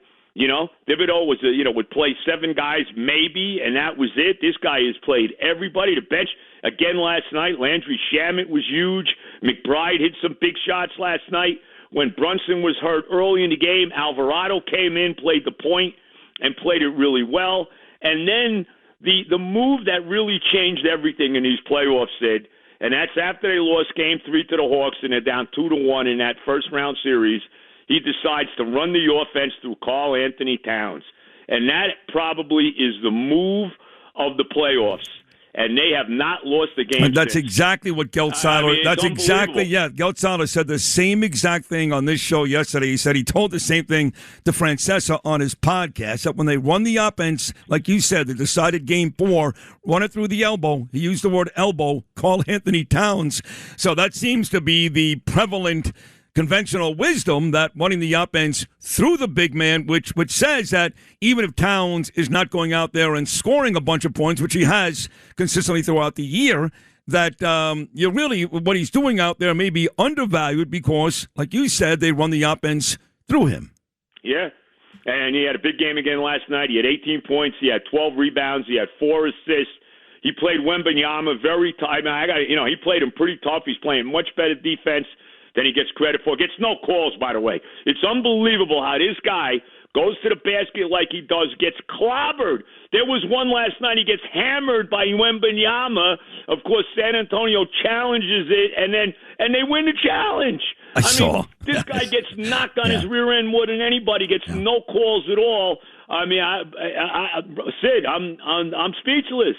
I mean, I don't know what to say because look, I knew they had a good team. I knew during the regular season they were going to be good. We knew they were making the playoffs. We knew they were going to be a top 4 seed. We knew they'd have home court in the first round. I thought they had a chance. I didn't know what would happen from after winning the first round. I knew they would. And what we're seeing now, this is unbelievable. This is ridiculous what they're doing. I mean, like I said, this is epic, Sid. Epic. I agree. Epic. I know. And if they do sweep, by the way, if they do, and again, look, I expect San Antonio to come out breathing fire on tomorrow night. But if somehow, by some miracle, they do sweep this series, I think they would have the longest playoff winning streak in history with 16 in a row. I think so, too. So I know that you watch every game and you're the smartest. And I'm not the smartest. Yeah, you are. When it comes I'm not, bro. Yeah, you are. I've just been around a long time. That's all. You're the smartest. I've just been around a long time. Well, that's true, too. You could be both. You're being very humble. But when was the last time you actually went in person to a big-time sporting event, Joe? Big-time sporting event that I've gone in person. I'm trying to think. Probably the biggest sporting event that I've been to recently that was that kind of big event was probably going back to 2010 to the AFC Championship game in Pittsburgh at the Jets lost. Jets and Steelers, right? I figured that was going to be your answer. I was at Game 5. I was at Game 5 when they lost to San Antonio. And I was in the Garden for that 27 years ago, right? But what if I said to you, I can put you right now, Monday night, Game 3. Right. At worst, the Knicks will be 1-1. They would still have home court advantage and maybe up 2-0. I can sit you right in between in Jim Dolan's box, Monday night, Game 3, Bruce Blakeman and President Donald J. Trump. Oh, come on. What? No good? Are you serious about this? No, of course. You got to tell me. You got to tell me if you pull him. You got to tell me, Sid, if you're pulling my chain, or if this is real. You're telling me I can go Monday night and be with the greatest of all time and the future governor of New York? Is that what you're telling me? Absolutely not. I never said that. It's a hypothetical. I'm not even going right now. I got to pull my own strings. Don't say stuff like that. All I'm asking is, how much would you like to be there on Monday with President Trump? He's going to be there. He's going to be there. Game 3 Monday night. I know. How great is that going to be? Yeah, that's unbelievable. Look, all I want, Sid, you know what? I don't have to be there, okay? I got the best seat in the house where I am. All I want to do is go to this parade. I can't tell you how much. I've never been to a parade of my teams. I had to go to the 2 Giant parades when they beat the Patriots because I was working on a fan and I had to be there to work. Yeah, but that was in Mamdani, New Jersey. No. These were in New York. Oh, these were in the city, bro. Oh, you didn't go to the Ranger Parade in '94? I was not at the Ranger Parade. I was not at the Met Parade in '86. No, I was not. Yeah. But this. Well, you were probably. Wait a minute. I had to go to the Yankee Parade in '09. I had to work that. So I had to be at 3 parades of teams that I do not root for. I was not happy about being there. I'm going to tell you right now, man. There'll be 3 million. If the Knicks win this, there'll be 3 million people. This will be one of the biggest Canyon of Heroes parades of all time, because everybody in New York roots for the Knicks. In all due respect, I feel sorry for my old partner Evan Roberts with the Nets. What a disaster they are. But they're like an afterthought, the Nets. But everybody in New York roots for this basketball team. There'll be 3 million people there. I got to be at that parade, bro. I got to think. I got to be. Yeah, no. I will be at. I know the Yankees usually draw about 2-2, but you're right. They split the town with the Mets, and the Jets and Giants split the town. There is no splitting the town here. For every Net fan, there's a million Knick fans. So you may be right. Well, I got bad news for you, because last night outside Madison Square Garden, our city, I know you live in New Jersey, but our city looked a lot like L.A. or Detroit after they win. Idiot kids standing on top of ambulances, hanging off lights. And I got to tell you, the city has taken on the mayor's demeanor, which is chaos. We're a chaotic city. There's no law and order. Whether you're pro-Hamas or a Knick fan, you can run up and down the street. So I'm hoping that when we do get, because I agree with you, that 3 million in the Canyon of Heroes, we've been so good in the past. We're not Detroit. We're not Los Angeles. But this prick Mamdani, everybody feeds off this idiot, and I'm nervous that it will turn into just a mess in New York City. Well, I mean, that is something you got to be concerned about, bro. I mean, I can't disagree with you. I can't disagree. Like these watch parties. I mean, you see last night the show, and I'm watching the post-game show outside the Garden. They got all these people. I mean, how many of these people really even have an idea why they're there? I mean, I don't want to get into it. And I got to tell you this. Can I say this though? Okay. I'm looking at all these celebrities that were in San Antonio last night, right? All the, these guys who can afford private planes to fly to freaking San Antonio to go to these games. Just think about the guy that's the hardcore Knick fan his whole life, right? Who would kill to be sitting in the last row of the Garden for these playoff games. I hope that some of these guys, okay, now I'm not going to say the names, you know who they are.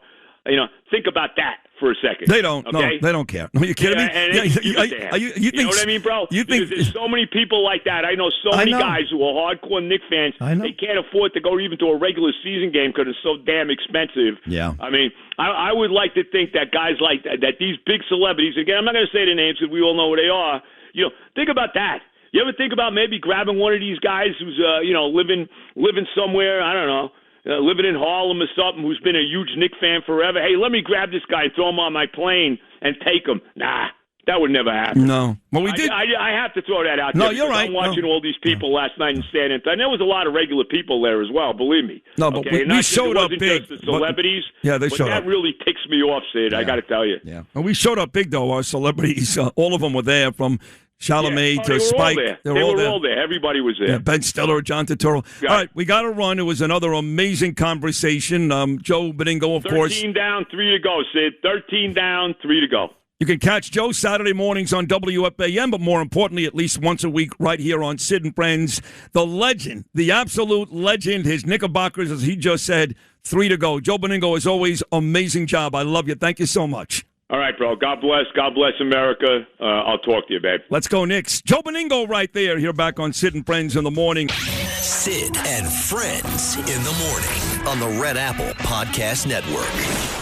For the most part, as I'm getting older, and I'm a nice guy. I'm a friendly guy. People love me. They love me like they love Trump. But as I'm getting older, I really hate everybody. I have no patience. People make me nauseous. They do. And this Knick run has really made me nauseous because I know doing sports talk radio in New York at WFAN doesn't get bigger for many years, and doing sports talk radio around the country for 16 years. I know who the sports fans are. Okay? And I know who the Johnny-come-latelys are. You like that one, right, Louis? Johnny-come-lately? You've heard that one before on this show. Yes, you have. And a lot of these Knick fans are Johnny-come-latelys. But I got to tell you, when you play that song, you think of one guy. He loved that song. And he was not a big sports fan. He wasn't. He loved UFC. That was his thing. He'd rip open a Foster's Lager, maybe have a cigarette. Sorry, Carol. On a Saturday night and watch UFC. But he did love the Knicks. He loved the Knicks. And that was my late, great former partner, Bernard McGurk. I actually thought about Bernie. And don't forget that Bernie's best friend, his whole life, was Mike Breen, the Hall of Fame voice of the Knicks. In fact, there was an urban legend that it was Bernard who set up Mike with his lovely wife, Ro. I'm not sure if that's true or not, but. So the Knicks win game 1, and Bernie loved that song. So, Bernard, that one went out to you. Take a short break. When we get back, he's back. He's bright and beautiful and the hope of the future. 19 years old at Auburn University. I spent the whole week last week with their former great college basketball coach, Bruce Pearl, here in New York. No better pro-Israel guy than that guy. We'll talk to our friend Brilyn Hollyhand. He's back. Sid and Friends in the morning on the Red Apple Podcast Network. WABC Traffic and Transit. Well, from the Apple Bank Traffic Desk, again, as you travel on the northern state on the westbound side now at the Meadowbrook Parkway, a stalled vehicle. The left lane is it, and then bumper to bumper as you come inbound LaGuardia to 31st Street, a 2-vehicle accident. Again, right lane going to be out of service. Still these big delays southbound on the New England Thruway, just south of 287 down to exit 18. Only one lane open there, that for road work, so that's a little late getting out of the way. And then both ways on 206 in Montgomery in central New Jersey at Trent Place, an accident with an accident investigation. And mass transit, everybody on or close to schedule. Traffic sponsored by Apple Bank, now with the highest annual percentage yield this year on any 6 to 12-month CD. Visit your local Apple Bank today. Member FDIC, $25,000 minimum deposit required to open. New money only. Early withdrawal penalty may apply. I'm Joe Nolan with traffic on Talk Radio 77 WABC. This is Sid and Friends in the morning. From my friends. 77 WABC.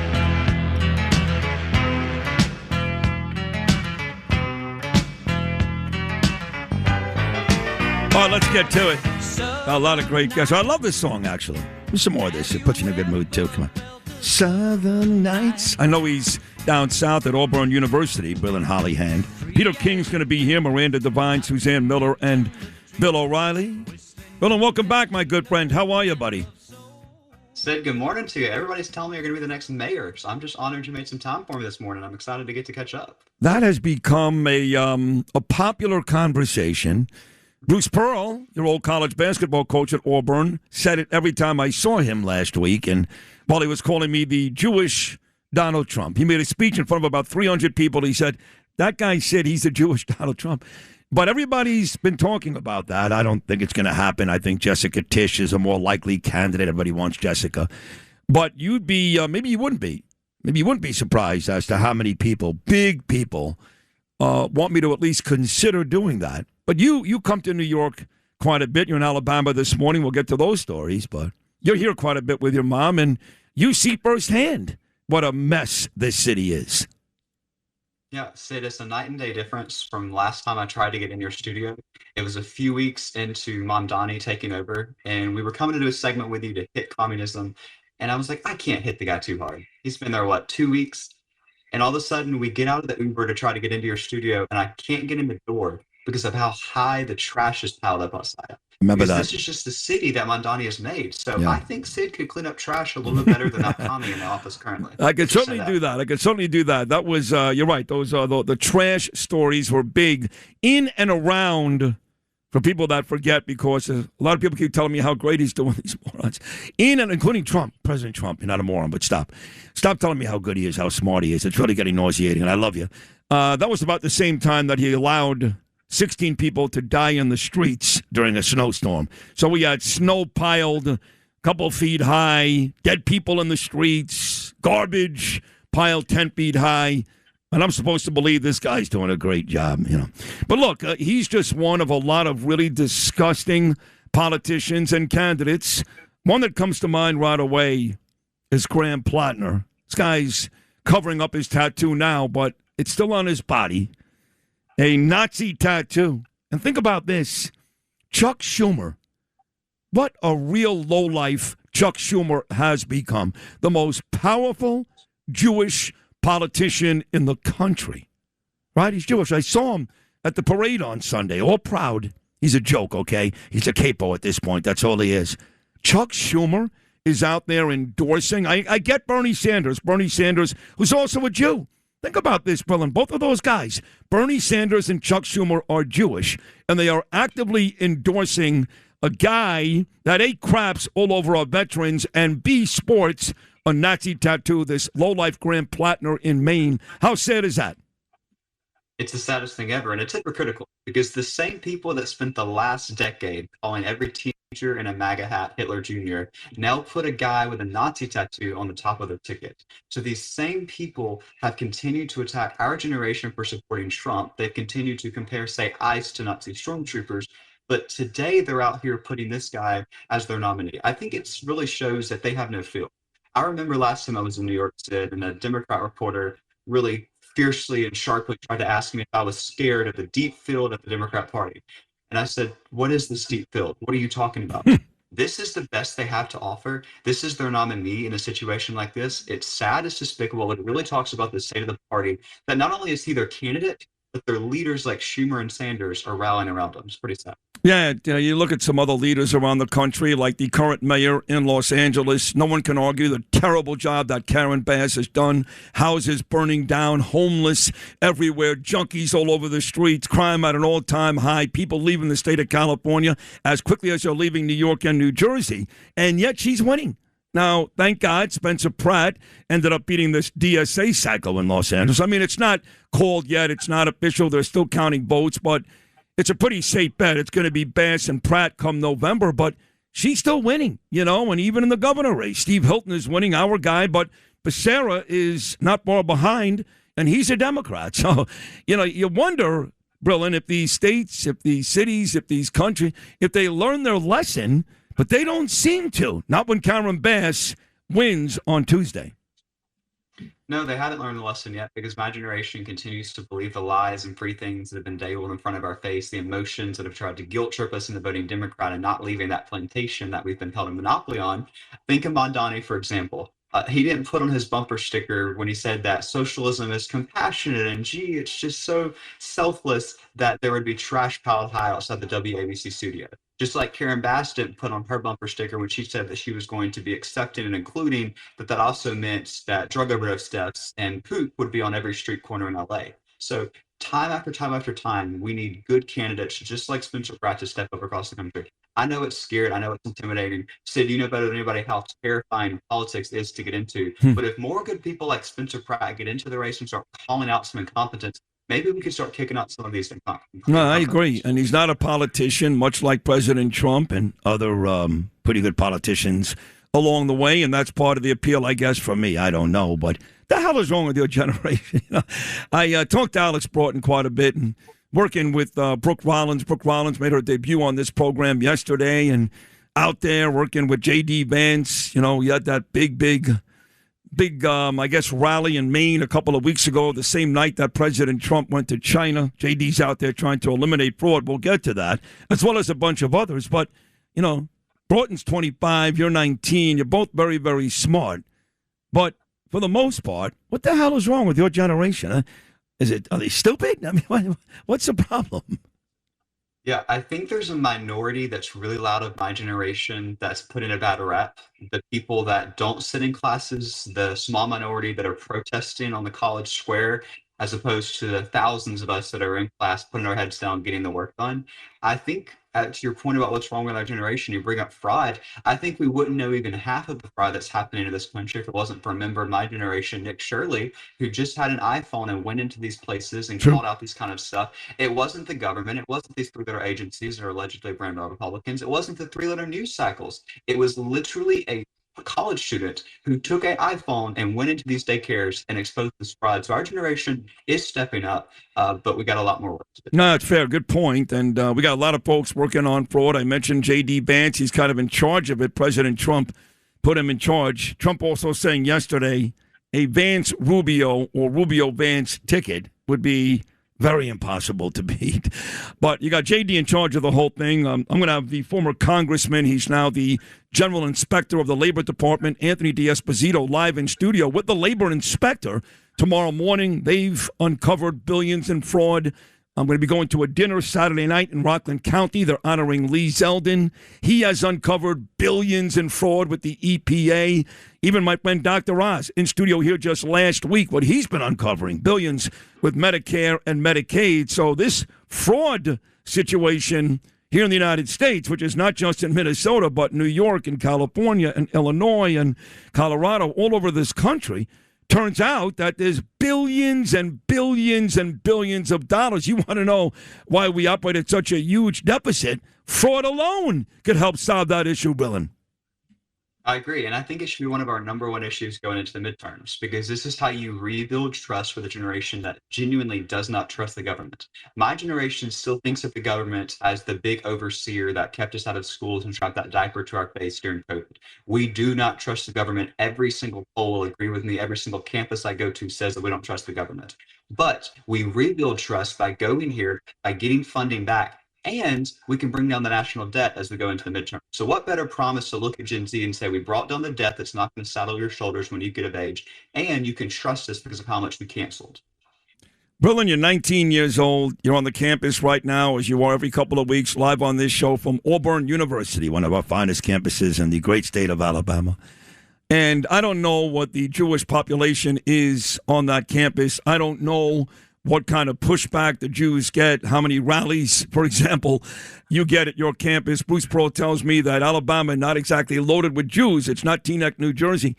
You look at some of these people we're electing, and, of course, in New Jersey, talking about them just Tuesday, this Adam Hamawi, this piece of garbage who's, been involved with defending the, people that are blowing up buildings and dealing with Al-Qaeda. These are the people that the squad and AOC are out there endorsing, and in some cases they're winning. Not every case, right? We did see, thank God, it looks like Nithya didn't win in Los Angeles. That goes to Bass and Pratt, and we did see one other DSA candidate lose, but way too many are winning. This last guy, Hamwee in New Jersey, is a very, very, very bad guy. So I ask you, what's wrong with your generation? What about all this Jew hate stuff with your generation? What is that? Where does that come from? Yeah, I would go farther than he's a bad guy. I would say he was an extremist. And I think it says a lot more about the party than it does even the candidates, that not only are they like the outskirts of the party, they're not some fringe on the outside, but Mamdani, Plattner, and now this guy are being accepted as the nominees and being endorsed by the top. And I think that really says a lot about who we're trusting on the other side. And it's a sad state of affairs. As for my generation, I think we've seen a lot of really unfortunate hate come. A lot of it's been through social media, as you know, Sid, and Bruce has been on the forefront of pushing back against a lot of that. We don't have the same, anti-Semitic protests on Auburn's campus in Alabama as we see in New York, but I think a lot of it is thankfully going to be solved through conversations, through actually talking about it and instead of ignoring it. And a lot of it can't be on social media. It has to be face-to-face, because it's really easy, as you know, to make a video go viral and get some clicks off of it, as some of these former friends of ours now do. But if you actually just have conversations and explain, it's a real lot harder to hate somebody face to face. So on the way out, you're 19, but you're a big star, right? Charlie Kirk loved you. He found you in the 4th grade, and, you're friendly with Erica, the whole thing. President Trump loves you. Sid Rosenberg loves you. You're on the #1 show across the nation now every couple of weeks. So people know you. You're on Fox News, the whole thing. So if you go to a frat party tonight on your campus, Auburn University, all right, and there's a really hot chick, Brilyn, really hot chick, but she's a Democrat. Do you still bang her? No, it's not going to happen, Sid. Okay. Is that because she's a Democrat, or you're religious and your mom is going to kill you? Is that a dog in the background?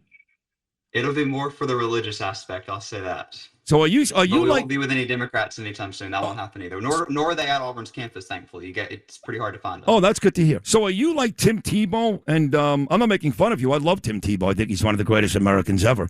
Are you like not going to have sex until you get married because of religion? That's the plan. Oh my God! Look at you. I love you even more now, buddy. I didn't know that. So good. And your mother's doing a great job. Both your parents. I mean, you're a wonderful kid. You're doing great. And listen, we got a whole generation of kids out there. You got to be the voice. You know what I'm saying? So you did a great job this morning. And thank you, Brilyn. Great to have you on the program again. We'll talk to you again very, very soon. Excellent job. Thank you so much. Good to see you, my friend. All right. Take care. Brilyn Hollyhand right there. Big star. Part of that. He's not part of the Turning Point group anymore. He was. But I guess he's not really affiliated with them. But he's doing a great job as the voice for us Republicans at Gen Z generation, which came up very, very big for President Trump. He did very, very well with the youngsters, and Brilyn was one of the folks out there that made sure that was the case. And I would imagine whether it's Marco or JD or Teddy Politics, whoever it is in 2028, that once again, Hollyhand will play a major role in getting us a win in a couple of years. Sid and Friends in the morning on the Red Apple Podcast Network. A. Smith, you can't win the fight. You can't win the fight in the first round, but you can make a statement in the first round and grab another victory, 12 in a row, 7 in a row on the road.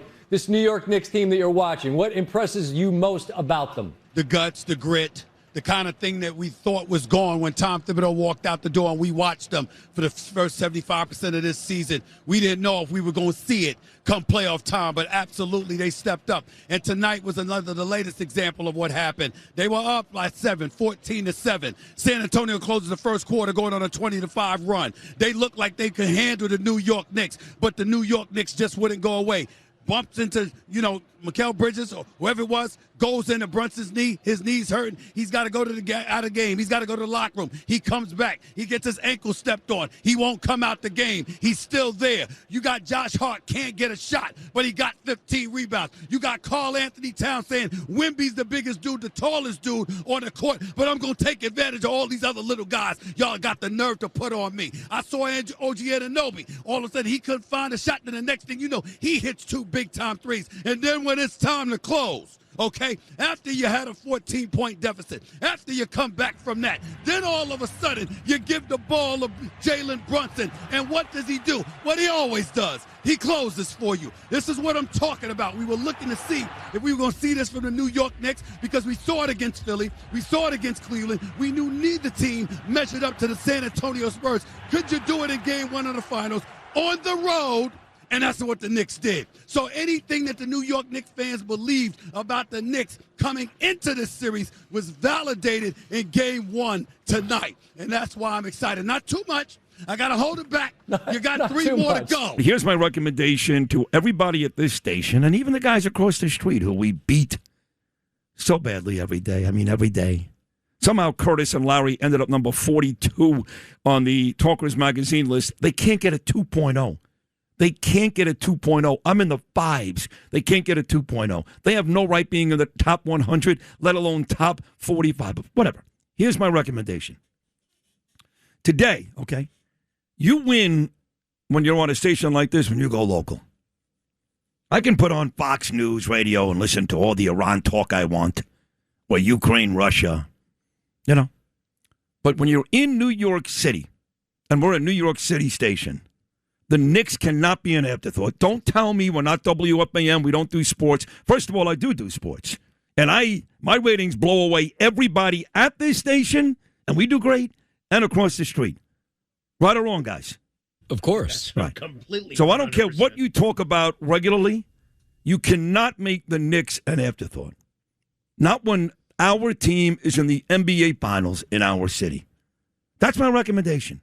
Okay, I know that Greg Kelly called Jalen Brunson yesterday. I love Greg. You know I love Greg, okay? Okay? Act like you care. Do yourself a favor. You want to get the ratings I get? Act like you care. That's all I'm going to say to you. Because we can get the new stuff anywhere else around the world all day long. This is our city. This is our team, which really intrigues me about my next guest. Because I say this all the time, and I'm being sincere. In my lifetime, I'm 59. That's a long time. He's one of the 2 greatest politicians I've ever seen in our state. King Giuliani, Giuliani King, however you measure it up. Peter King is right at the very top. But the reason why Peter is such a great New Yorker goes above and beyond his Congress days on Long Island. Now he's the godfather, him and Joe Cairo, of all the new candidates, Homeland Security. It's because Pete is a real New Yorker. He is. Dad was a cop, the whole thing, you know. And he loves the sports teams. And you cannot make sports a periphery story in New York and succeed. You just can't. And Pete loves the teams. The Mets, Giants, but Pete has left basketball behind. They turned him off. They turned me off, too. Going back to the bubble championship and COVID, LeBron James. But I never left. Same thing with the NFL. So I never left. But Pete left. So I wonder, great New Yorker, Knicks are in the NBA Finals. You almost got to come back, don't you? Let's find out.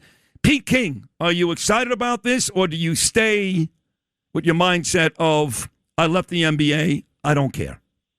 Well, I'm excited for New York, and I don't want to be raining on other people's parades, but I just can't get back in. But let me tell you something I was thinking of actually just yesterday. I was a Knicks fan back in the early 50s when they had Harry Gallant and Sweetwater Clifton. Wow. Joe Lapchick was the coach. Yeah. But anyway, to show you how things have changed. With $100,000 for a ticket now, $250,000 a ticket. My recollection is in the early 50s, the Knicks and Lakers were in the finals, the NBA. But the circus was in the Garden. And they had played the championship series in the National Guard Armory on 26th Street, in the 69th Regiment Armory. Huh? That's how sports were changed in New York. So all those great players, Carl Braun, Connie Simmons, Vinnie Barilla, Dick McGuire, all of them, and George Mikan with the Lakers, they were playing in the National Guard Armory on 26th Street, which couldn't have held more than a few thousand people. Wow, that is a great story. That's cool. Thank you for telling me that. George Mikan, he started with the Minneapolis Lakers before they even moved to Los Angeles. Yeah. Well, I keep getting asked this question. I was on Joe Pags. He's a big-time radio guy, number 7 in the country, according to Talkers Magazine. He's best friends with Hannity. Used to be a Long Island guy. Ironically, he lives in San Antonio, Texas. And he called me yesterday because I've kind of become the anti-Mamdani face all over the country. They know you want to bring on a guest who's going to kill Mamdani, you call Sid. So I was talking to Joe Pags yesterday, and he said to me, he said, Sid, the city's a mess. It's divided. You know, the mayor just about hates everybody, you know. If the Knicks win, can it bring the city together? Now, my answer was, sure. I remember 9/11 brought the city together. That shouldn't be the question. The question is, how long will it last? What do you think? I would hope. First, as I said, I'm not into it. I used to be. I really used to be. I lived and died with the 1970 Knicks, the 1973 Knicks with Barnett. I go down the whole list: Kessie Russell, Mike Reardon. You know, not just the superstars. All those guys were great. Having said that, it can if the mayor knew how to play it the right way. I mean, I was not a John Lindsay fan, but when the Mets won in 1969. That got Lindsay reelected as mayor. They were able to bring the city together. Certainly 9/11, you know, the way Rudy Giuliani brought the city back. So great moments of great victory and moments of great tragedy can bring the city together if the mayor somehow would play it the right way. But nobody believes he's a real New Yorker. Nobody believes that his heart and soul is there. I mean, there's just no I haven't seen anything real about this guy at all, except his love of socialism, the anti-Semitism that's there. And let me just go off topic a little bit here.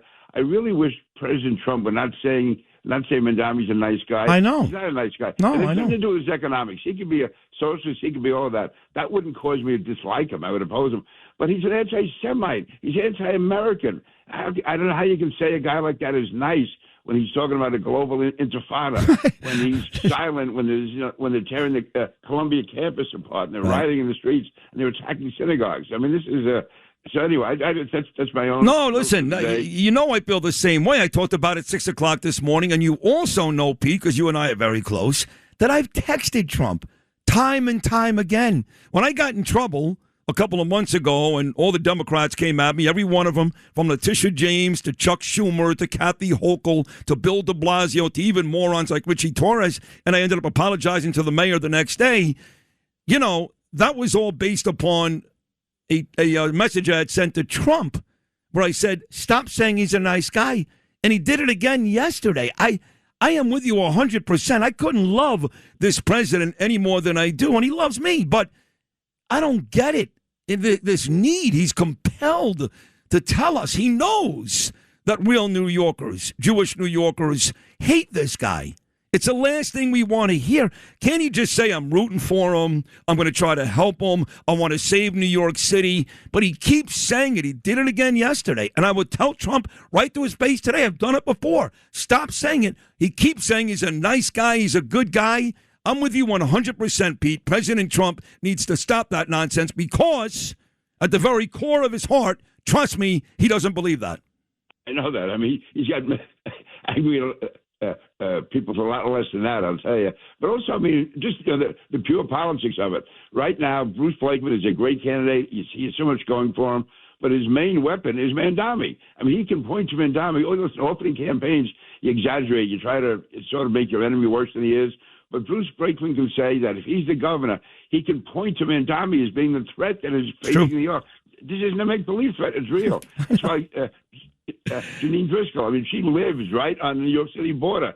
She saw all those illegals being piled up just several feet from where she lived. They had to have community meetings, how to protect themselves during that whole time when all the illegals have been put in stashed in hotels right on the Nassau border. So Bruce knows firsthand what it is to fighting off the bad guys. Well, Bruce, then you're right. So Bruce needs to step it up because I'm going to tell you, you already know this, Pete, but just in case you just tuned into me, you don't know this. You know what Bruce is going to be on Monday night? Sitting right next to President Trump at Madison Square Garden in that Dolan box, Game 3. So we're going to come home either tied at 1, which is still good, maybe up 2-0. That would be amazing. But our friend Bruce, who I spoke to again yesterday, I speak to Bruce every day like you do, every day. He's going to be sitting next to Trump. He needs to tell the president, Mr. President, please, he's not a nice guy. He's a scumbag. He hates everybody. Forget about the Jews. He hates the Christians. He wasn't there when Ronald Hicks was installed after Dolan. No. He hates the cops. Unless you're a Muslim and he can scream, Inshallah, Inshallah, on Hot 97, which made me nauseous, he doesn't care about you. So Bruce needs to sit with Trump on Monday, Pete. You need to tell him this and tell him that. And Bruce, by the way, is really killing himself in this campaign. He's everywhere. I was with him last night at Tradine's campaign kickoff. The guy he should be exhausted, but I tell you, I don't know if he's running on adrenaline or what it is, but he's been campaigning all day, all night, everywhere, up and down the state, all over, the 5 boroughs, Long Island, upstate, everywhere. And he's in great form. But again, it sort of undermines his argument when he's saying, elect me governor, I'm going to stop Mamdani. And then, Donald Trump is saying that Mamdani's a nice guy. He's not a nice guy. And, we can have real differences on issues. The fact that he's a socialist, I wouldn't hate him for that. I disagree with him. Right. But when he's out there anti-Semitism, anti-American, anti-cop, and just dividing race against race, going after middle-income homeowners, and, we know the reason for that. It's because he thinks they're all white. That's basically That's it. A guy's like race war, class war. It's terrible. The worst thing ever for the city of New York. Can't argue. The worst thing ever. I want to get to the Iran conflict. President spoke yesterday, and he said things are going great. And, Pete, you've been around a long time. You've seen a lot of wars. You were involved in Homeland Security. Very important part of that, too. You did a tremendous job. I don't know, Pete. Maybe I'm not a historian like you and Bernard were, but usually when there's a ceasefire, you don't strike each other every day. I say that jokingly because it's a joke. It really is a joke at this point. We have a ceasefire and we bomb each other every day. Israel and Lebanon, they've got a ceasefire and they bomb each other every day. Now, Congress comes out yesterday and they vote to limit Trump's war powers here. And you knew the same names, Warren Davidson out of Ohio, Tom Barrett out of Michigan, Brian Fitzpatrick out of Pennsylvania, and, of course, the worst of all, thank God he's leaving, Thomas Massey out of Kentucky, plus every Democrat. What do you think about Congress deciding yesterday to limit Trump's war powers? It's really bad form. Even if you have issues with the war, the president is in very delicate, sensitive negotiations. And I can tell you Iran is watching every word being said in the United States Congress. So that just strengthens Iran's hand against the president. And listen, I can understand some frustration. The fact is, wars are never easy. I think the president thought this was going to be easier than it was. It's going to be tough, but I think he's willing to hang in there. He's willing to take the hits on it. But you can't have Congress undermining. If they want to talk to him behind the scenes, if they want to do that, that's one thing. But there comes a time when you have to put the country first. And I don't know what they thought they were achieving by letting the world know that a majority of Congress disagrees with the president. And we know that Democrats, listen, if Biden were the president, they'd be supporting the war completely. So that's hypocritical. But you're right, though. If Republicans to switch over on that, listen, if somebody was a confirmed pacifist, that's one thing. But we know these guys aren't, especially someone like Davidson, who's a conservative from Ohio. I don't know what he's trying to prove on this. There was the Marjorie Taylor Greens. They are that type. But to me, it's really something, a mistake here. And I think that also, and I'm not trying to be a Monday morning quarterback or second guesser, because I support us being in Iran. I'm just surprised, though, that there wasn't a better plan to keep Iran from closing the Straits of Hormuz. Right. I mean, it wasn't that, they just seemed to do it overnight. Yep. Military did everything. And also, I think this maybe is a time to try to, again, behind the scenes, work with the allies, because some of those NATO countries do very good minesweeping abilities. Ukraine is very good as far as fighting off the drones, and it's basically the mines and drones that are being used to close the straits. But we can't be running away. At the same time, these people criticize the president, and also, listen, the average person out there trying to make a living, paying $5 a gallon for gas is a lot. I understand that. But also in wartime, there are certain sacrifices. So I think if the president, I agree with you, he shouldn't be saying it's a ceasefire because it's not. No. I think it's be straight with the American people and say, listen, this is tougher than we thought. We're going to hang in there. We're tough people. We're going to win this. There's more involved here than just the short term. It's saving your children, the grandchildren. Yeah. But the problem is, look, that's true in the beginning. I'm with you. I was enthusiastic about it, and I think we did a great job. It's a mess. It's a mess. Just trust me. You've heard Tacopina on this show. Oh, yeah. You've heard other people that speak to at the Pentagon was stuck. Anybody who tells you differently is just a Trump cheerleader, which I am. I'm as big a sycophant as there is. But we're not winning.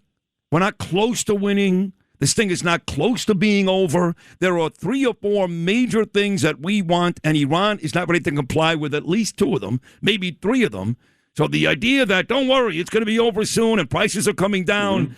If you ask the average American, they're starting to think this could look like Iraq or Afghanistan quicker than this thing being over anytime soon. So It's a mess. That's the truth.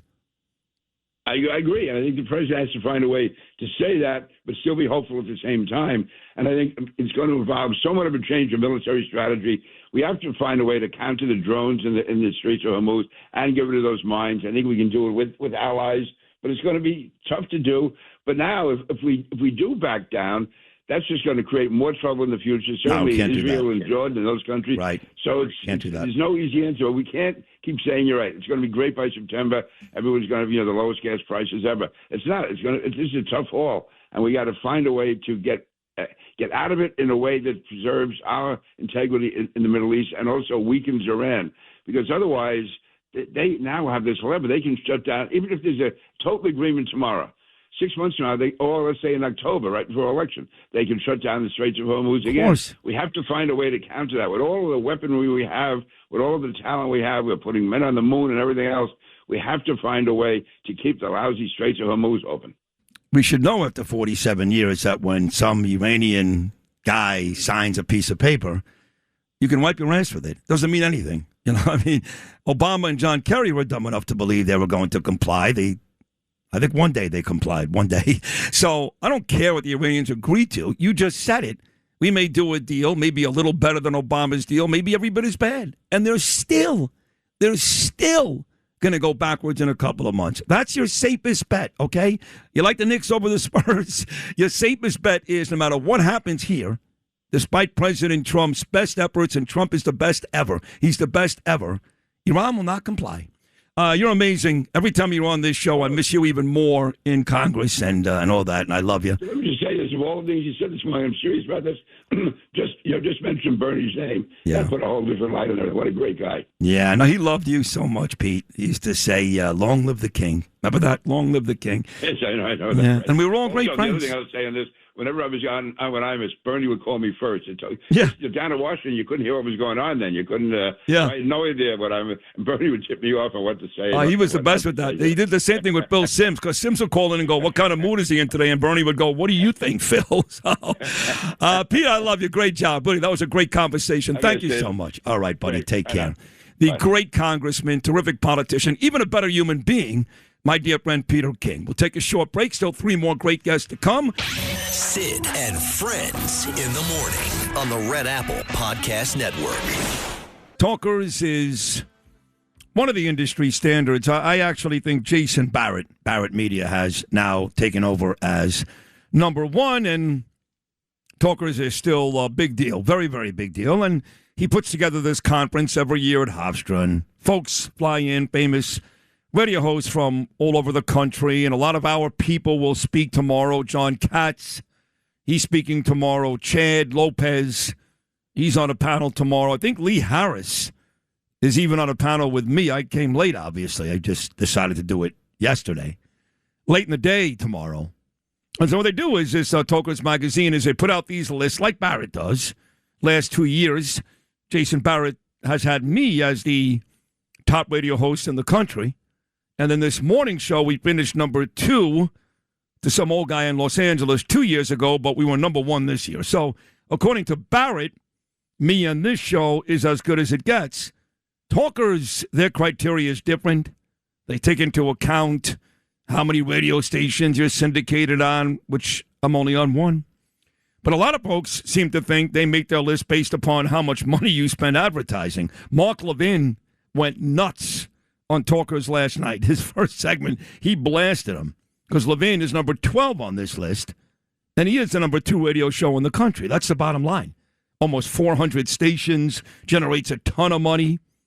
I mean, you want to put Hannity 1, you got to put Levin 2, and on this Talkers list, Levin is 1 spot ahead of me. He's 12, I'm 13. And I'm way too low, 13. Stop it. I don't care if Dave Ramsey's on 500 stations, or I don't even know half the names of these people. I don't know. Dana Lesh, she's terrific. She's great. Fox News, big writer. Dana Lesh walks in a room. Yeah. Sid Rosenberg walks in a room, the president's eyes light up. He called me up on stage 2 weeks ago here in New York. So I don't know. These lists are kind of silly, but we did end up number 13, and we are the only radio show in the country that's not syndicated that made the top 20. Again, Hannity, 700 stations. Levin, 400, Kilmeade 210, Sid 1. Now, look, obviously the iPhone, you can download the app. It's free, 77 WABC. And right now I've got listeners from Tel Aviv to Miami. A lot of them, a lot. But that's on the app. In terms of actual radio syndication, there's not a show in this country that comes close to us in terms of power and influence that's on in just one market. Big market, don't get me wrong, the biggest, New York. You know, it's not like we're doing this out of Clarksville, Tennessee. I get that, but we are number 13, so congratulations, DJ News. Thank you very much. Yeah. You have a lot to do with it, no?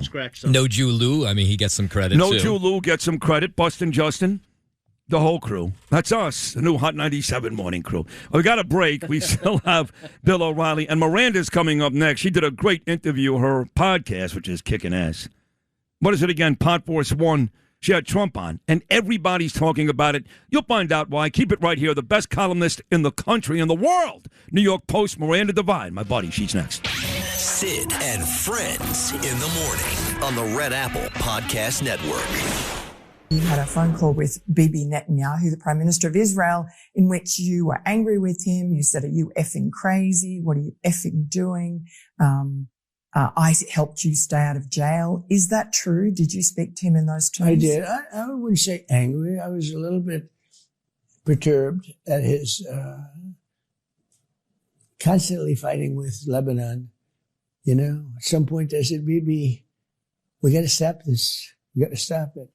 But I have a very good relationship. We've done well together. He always says, we could never have done it, but everybody knows that we could have never done it without the United States. But I've worked very well together. I like Bibi a lot, and I've worked very well with him. We had I'm a wartime president. He's a wartime prime minister. Very important part of the world.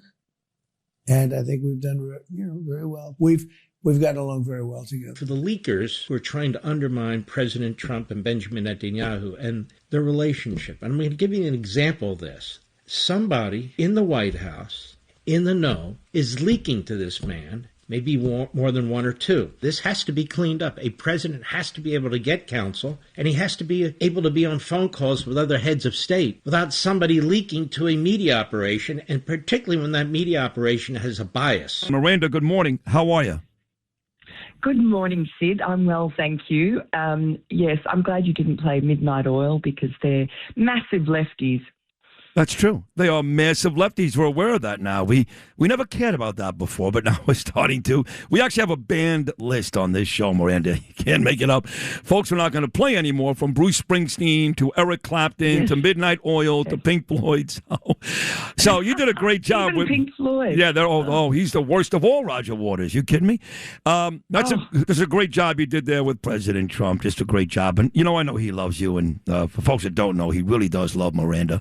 You guys have a great relationship, and he was very honest about that conversation that he did tell Bibi he's effing crazy. He did also say in the conversation, which kind of bothered me just a little, this is why the world hates Israel. This is why the world hates you. That didn't come up in your conversation with Trump. I'm not sure that needed to come up between Trump and Bibi, but that was part of that conversation too. You know that, right? Well, I did read that, but remember the reports of it were from two sources. Now, I don't know who those sources were, but if it wasn't Donald Trump himself, then they were paraphrased.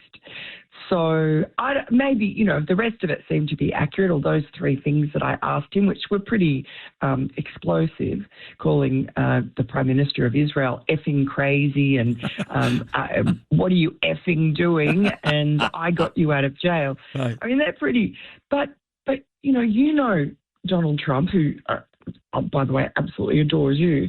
Thank you. You know what he's like. I mean, he says things that maybe other people couldn't get away with because it's the tone of voice. And between two friends, he said, we're very good friends. We've worked well together. Benjamin Netanyahu agrees. But, Donald Trump is trying to do these deals and for America. And Bibi Netanyahu is trying to protect Israel from Hezbollah rockets. Hold on. I'm glad you said that. And this is the big difference. I'm glad you said that. Because the truth is, Miranda, we're not in danger here in Manhattan. or Cincinnati or Sacramento or Cheyenne. You know, we go after Iran. We didn't start it. Sorry, folks, we didn't start it, but we're going to finish it, hopefully, one day. But Israel gets bombed every time somebody else does something, including the United States. So Trump and Bibi, it's not exactly the same situation. We're in the middle of saying that the ceasefire is still on. All we're doing is defending ourselves. Well, I got news for you.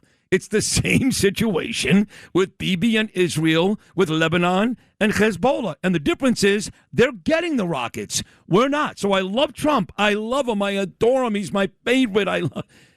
But Bibi is in a much different place than Trump. Trump has to understand that. 100%. And he does understand it. I mean, later on in the interview, he said, that he went into Iran because they can't let them have a nuclear weapon, obviously. And then he said that pertains to Israel because they probably would have been the first ones to get hit. Yep. There would be no Israel right now if it wasn't for Trump. Now, that's probably hyperbole, but he's absolutely right. And he understands that Israel is under an existential threat. And he is doing this for optics, obviously, because he's trying to tell the Arabs, including not Iran alone, but the Gulf Arabs that are our supposed allies. And he's saying, look, I am telling Israel not to go after Lebanon because Iran is paying its proxy, Hezbollah, to attack Israel. And then it says to America, stop Israel from attacking Lebanon. It's not Lebanon, it's Hezbollah. Right. And it seems to me that the Lebanese government has been quite content to allow Israel to get rid of the monster in its midst that it doesn't like, but has been too gutless to do anything about. Oh, you just nailed it. That was beautifully said. Miranda Devine, the best columnist in the country, New York Post, and her Pot Force One podcast is doing amazing. She had Trump on just a couple of days ago. In fact, I'm going to Israel 2 weeks from today. It'll be my fifth trip since the war started back in 2023, literally 2 weeks from today. I'll be heading back for 8 days to Israel. Yeah, it's a big deal. They've got this huge international policy summit. It's a 3-day summit and a bunch of speakers. You may have heard of some of these people: Mark Levin, Bibi Netanyahu, Mike Huckabee, Sid Rosenberg. So it is, it's huge. And it's at the Waldorf Astoria in Jerusalem, and I can't wait to go 2 weeks from today. But what are your thoughts on the whole Iran conflict? Again, I don't have to keep saying it, how much you and I love Trump, but I understand America's frustration, and I'm not really seeing a lot of answers about the exit. I was thrilled we went in. I was with President Trump 1,000%. I think we had to do it. We have to make sure these animals don't have a nuclear weapon. My issue is, the longer I watch this, I'm not sure we really ever had a real exit plan. I mean, there's no way that you could have told me that we'd allowed this to happen with the Strait of Hormuz. And the truth is, there's no way to get to that uranium unless we put troops on the ground because it's embedded inside mountains in Iran. So what I'm trying to say is, Miranda, no matter what the president says, this is a mess. It's very messy, and I don't think we did a good enough job of figuring out the exit as we did going in. What do you think about that? I don't know enough to know if that's correct. We're just observing, and there's a lot of smoke and mirrors going on deliberately by Trump. And in fact, I asked him, because I agree with you. I mean, Americans are looking at this and feeling anxious because gas prices seem to be stubbornly up while Iran is going on. There doesn't seem to be any end in sight. We know the midterms are coming up, and this is going to hurt Republican chances, which is going to totally derail President Trump's agenda, which he's barely been able to get started on. Inflation is not great. And it was all going in the right direction. Yep. And the year was mapped out with all the 250 celebrations to have everyone in a great mood by the time the midterms came. No one's in a great mood. The Democrats are in disarray, but they're also doing a great job of sort of, just basically trashing the 250 celebrations. But President Trump said to me, I asked him about that, and I said, all the waxing and waning, and people don't know what's going on, and, are you trying to keep the Iranians off balance? But what about people at home that feel confused and anxious? He said, confused? It's good. It's good if they're confused, because then the Iranians are confused. So he's willing to endure this kind of short-term hit in the polls, people not trusting him. He said the other day, he did a Truth Social saying, trust me. And I've got to say, when I saw him on Tuesday for an hour, I sat, right opposite him.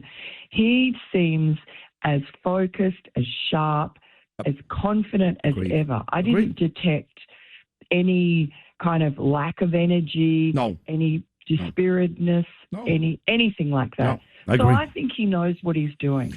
Yeah, no, I just saw him. I wasn't sitting one-on-one with him, although he did have a nice handshake and personal moment, whispered in each other's ears at Mike Lawler's event in Rockland County about 2 weeks ago. And I saw the same thing. He spoke for like 75 minutes. He's funny as can be with Jackson Dart of the Giants and all kinds of jokes. And when he had to be serious, like with Sheridan Gorman's family, he was. By the way, her mom made me cry. He was just great. No. And I thought he looked great. So, and I read your column, which you folks must read, Miranda Devine. The Dems launched more fake rumors about Trump's health, but the president is at the top of his game. So as we're discussing, we've both been in his presence very recently, and he sounded and looked great.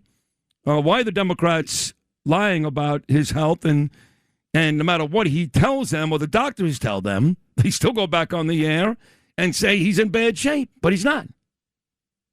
Well, it's all they have. Yesterday, he did a full press conference in the Oval Office. He is the most available president. And from the party of Joe Biden that just lied and gaslit the American people for 4 years about Joe Biden's cognitive decline, it's astonishing. It's such blatant projection of their own sins onto their opponents that I think everyone sees through it, because only wish casting says that there's something wrong with Donald Trump. He just released his latest health check. Aced the cognitive test, 30 out of 30. His cardiac health. I mean, he is so lucky. He's obviously genetically blessed, because it's not as if, he's a specimen of, athletic prowess or his diet. I mean, he loves Big Macs. Right. And his cardiac health is 14 years younger than his age.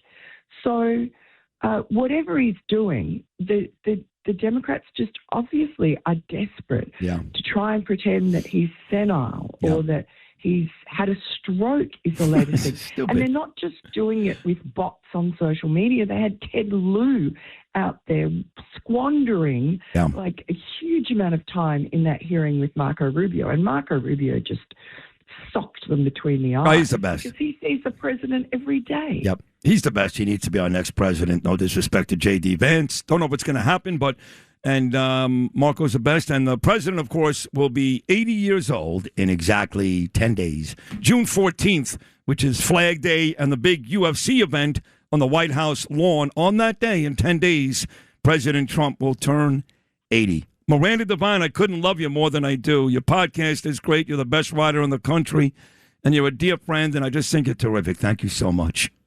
Thank you so much, Sid.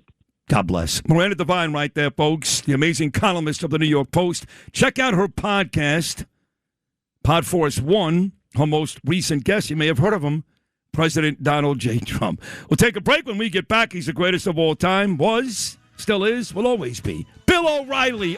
Sid and Friends in the morning on the Red Apple Podcast Network. He's written a million great books, the Killing series, his book on the presidents, Confronting Evil. He's got a brand new book out coming again in September like he does most years. His podcast, we'll do it live. That's killing it. News Nation, Cuomo, Stephen A. Smith, that's killing it. O'Reilly, I know you just got back from vacation in Ireland, but honestly, introducing you every Thursday is exhausting. Exhausting. Even listening to it is exhausting. But I appreciate all the mentions. I wasn't just on vacation in Ireland. We went over to England to do a story which will interest you. It'll be an hour special on News Nation about the growing tension between Muslims and old guard English. Oh, fantastic. It's an issue. In fact, and it's a big issue. It's getting violent. Yeah. Yep. So we were in Edgware Road, which is entirely run by Muslims. And the Muslim influence in Great Britain is they have 60 Sharia courts now that handle civil cases. It's just stunning. And the numbers are staggering. I flew in from Cork, Ireland. Nobody checked anything.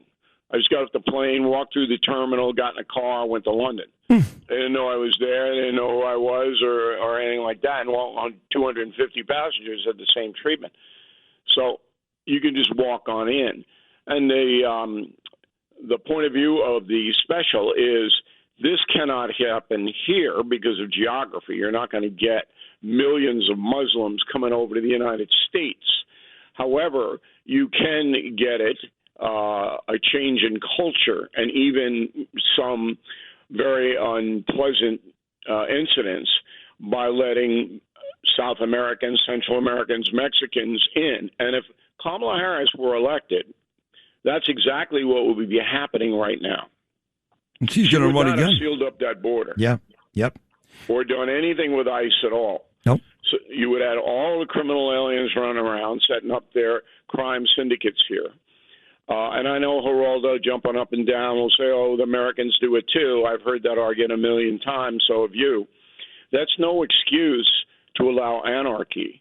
And in the UK, it's almost anarchy. One of the heartbreaking things that I saw was in a neighborhood called Gobler's Green, which is Jewish. And there's about 220,000 Jews in the UK. I would say at this point there are 8 million Muslims.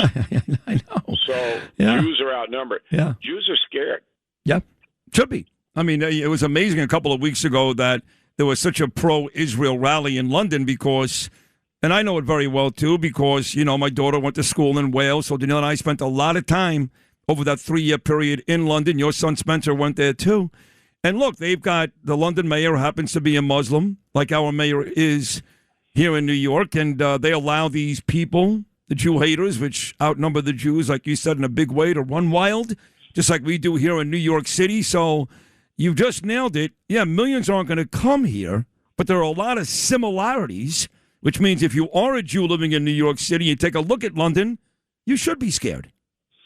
Yeah, and what happens is that if you have a government, which they do have in London, that's running the country but refuses to control public safety, then you're in serious trouble. That's what's happening in California.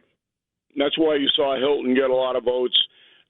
We did the San Francisco thing. I was out there showing you exactly what was happening. You've got to have a public safety component. And when you have millions and millions of foreign nationals pouring in, people don't even know who they are or what they're doing, that vanishes, that disappears. So that's what would have happened had Harris beaten Trump. And people have forgotten about that now. And it's still a major issue because the Democratic Party does not want any constraints on mass migration. None. Well, that should be the rallying cry for us. Let's assume the worst. Let's assume the worst, and the Iran thing is still not over because a lot of people can talk till they're blue in the face, including my dear friend President Trump. I'm not convinced this thing is going to be over anytime soon. I'm sorry. I don't see it. I just don't see it. So that's going to hurt us. But if our rallying cry is what you're talking about right now, Bill O'Reilly, then we've got something huge to fight with come November. Yeah, but see, the problem is that people forget, and then their personal situations override, the emotion of their own lives override any kind of step-back analysis. Now, something that no one's talking about that's certainly in play is that inflation inside Iran is now about 80%. And this is what President Trump is relying upon. He's not telling us this, but I know it, that you cannot run a country when people can't buy bread. You can't buy food.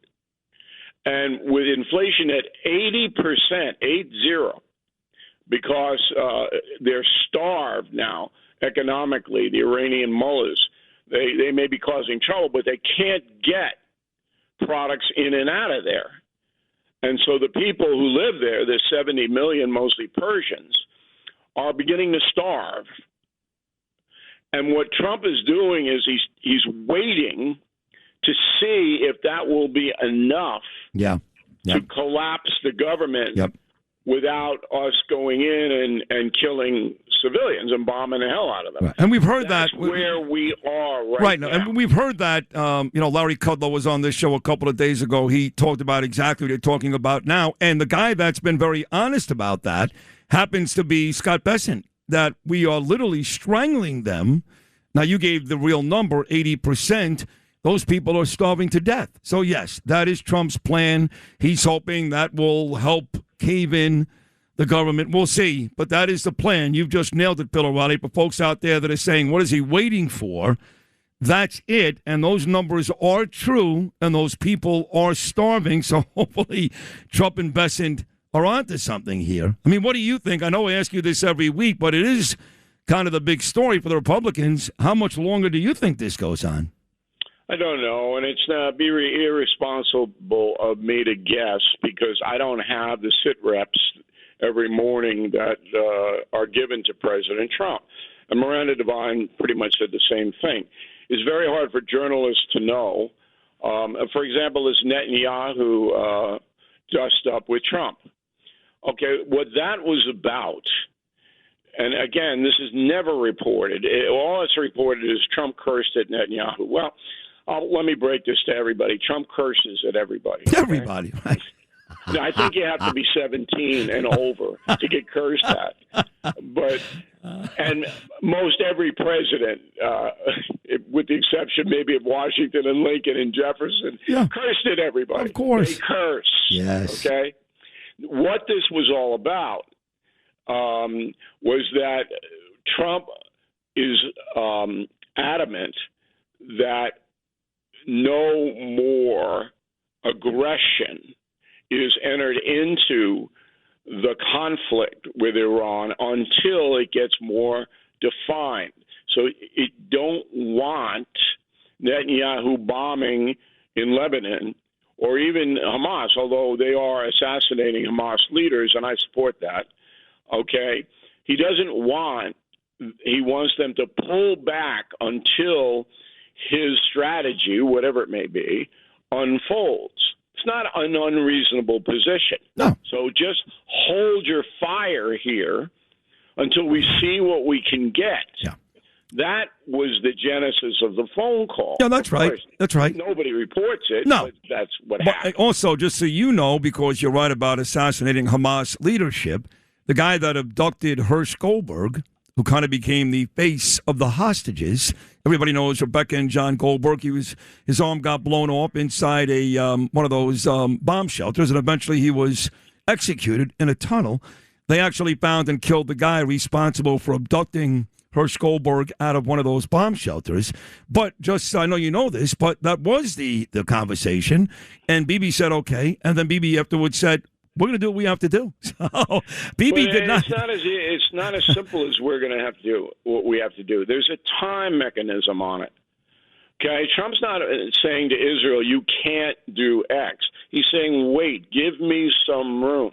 Listen to me. Not Listen to me. If unreasonable. Hezbollah sends a rocket to Israel, do you realize that this morning, as you and I are speaking, it is unreasonable? And I love Trump. Do you realize, as you and I are speaking right now, that Hezbollah has fired rockets again into Israel?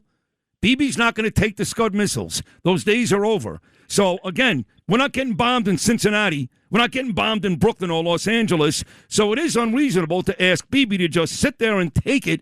Forget about Hezbollah and Israel fighting in Lebanon. They have now this morning sent missiles. The sirens are going off as we speak to Israel. Bibi is not going to sit there. That's not him. Okay, but he's got to confer then with the Defense Department of the U.S. to make sure that this thing is done methodically. So these rockets were really fired by Iran. Hezbollah takes its orders from Iran. Correct. Okay, and Iran's now doing a walk around saying, "Oh, we're not doing it. The Hezbollahs are doing it." Well, you're telling them to do it, because if you told them not to do it, they couldn't do it. And they funded them to begin with. Yeah, and not only funded them, they give them the ordnance. Right.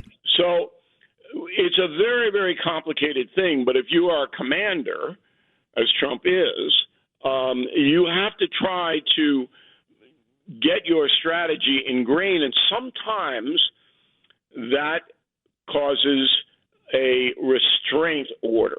And in World War II is the best example. I'm not going to get into the history of it, but Eisenhower was very smart in the way he didn't hit the Germans all at once with Patton and everything. He waited, he feinted, and then he got around them. Now, I don't have a lot of confidence in Pete Hegseth. I said that from the very beginning. I don't. I could be wrong. Again, I don't get the report. You're not wrong. You're not wrong. But at this point, all right, I think Trump still has a grasp of the situation. Certainly, we're not losing, but politically, he's taken hell here in the United States, and I don't know how long that will last. I do know the NBA Finals are going to last another 10 days. I can tell you that.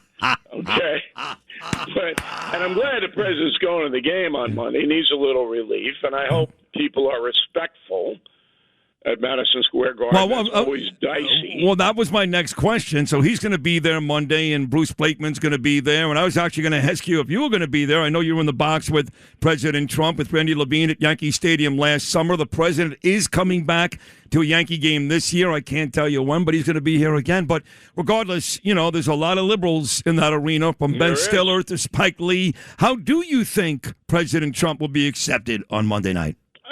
It'll be a mixed reception, I think. But if the Knicks win tomorrow night, the crowd will be more benign. So they'll be sensing that their championship is coming quickly. Right. Right. And the Knicks should win. Because if you watch the game last night, I'm not a sports guy. You know a lot more about sports than I do. No, you're pretty good. Stop it. You actually told me one time about Eli Manning's throwing velocity. Come on, Bill. Well, all right. I mean, I played all the games my whole life when I was a kid. It kept me out of the penitentiary. But if you watch the game closely, and I always do that, I'm not screaming up and down and, drinking 8 buds. That's not how I watch sports. What really was interesting is that San Antonio has no answer. Sid and Friends in the morning on the Red Apple Podcast Network. Started early with Joe Benigno. He talked about the Knicks, the amazing Knicks, now winners of 12 consecutive games. 13 down, 3 to go. Win our first championship in 53 years. Brilyn Hollyhand, Peter King, Miranda Devine, and Bill O'Reilly. But here's my beautiful friend Suzanne Miller, who's on her way to the Hamptons. What a life she's got. No, not till tomorrow. Well, isn't today Thursday? Today's Thursday. You're going on a Friday? No, I'm too busy. I can't.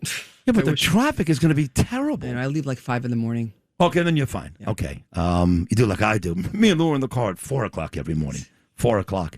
Well, welcome back. Suzanne, of course, hosts the great podcast here, The Miller Report, which is, I believe, her and Bodito. Those are our 2 big stars on the podcast level at this radio station.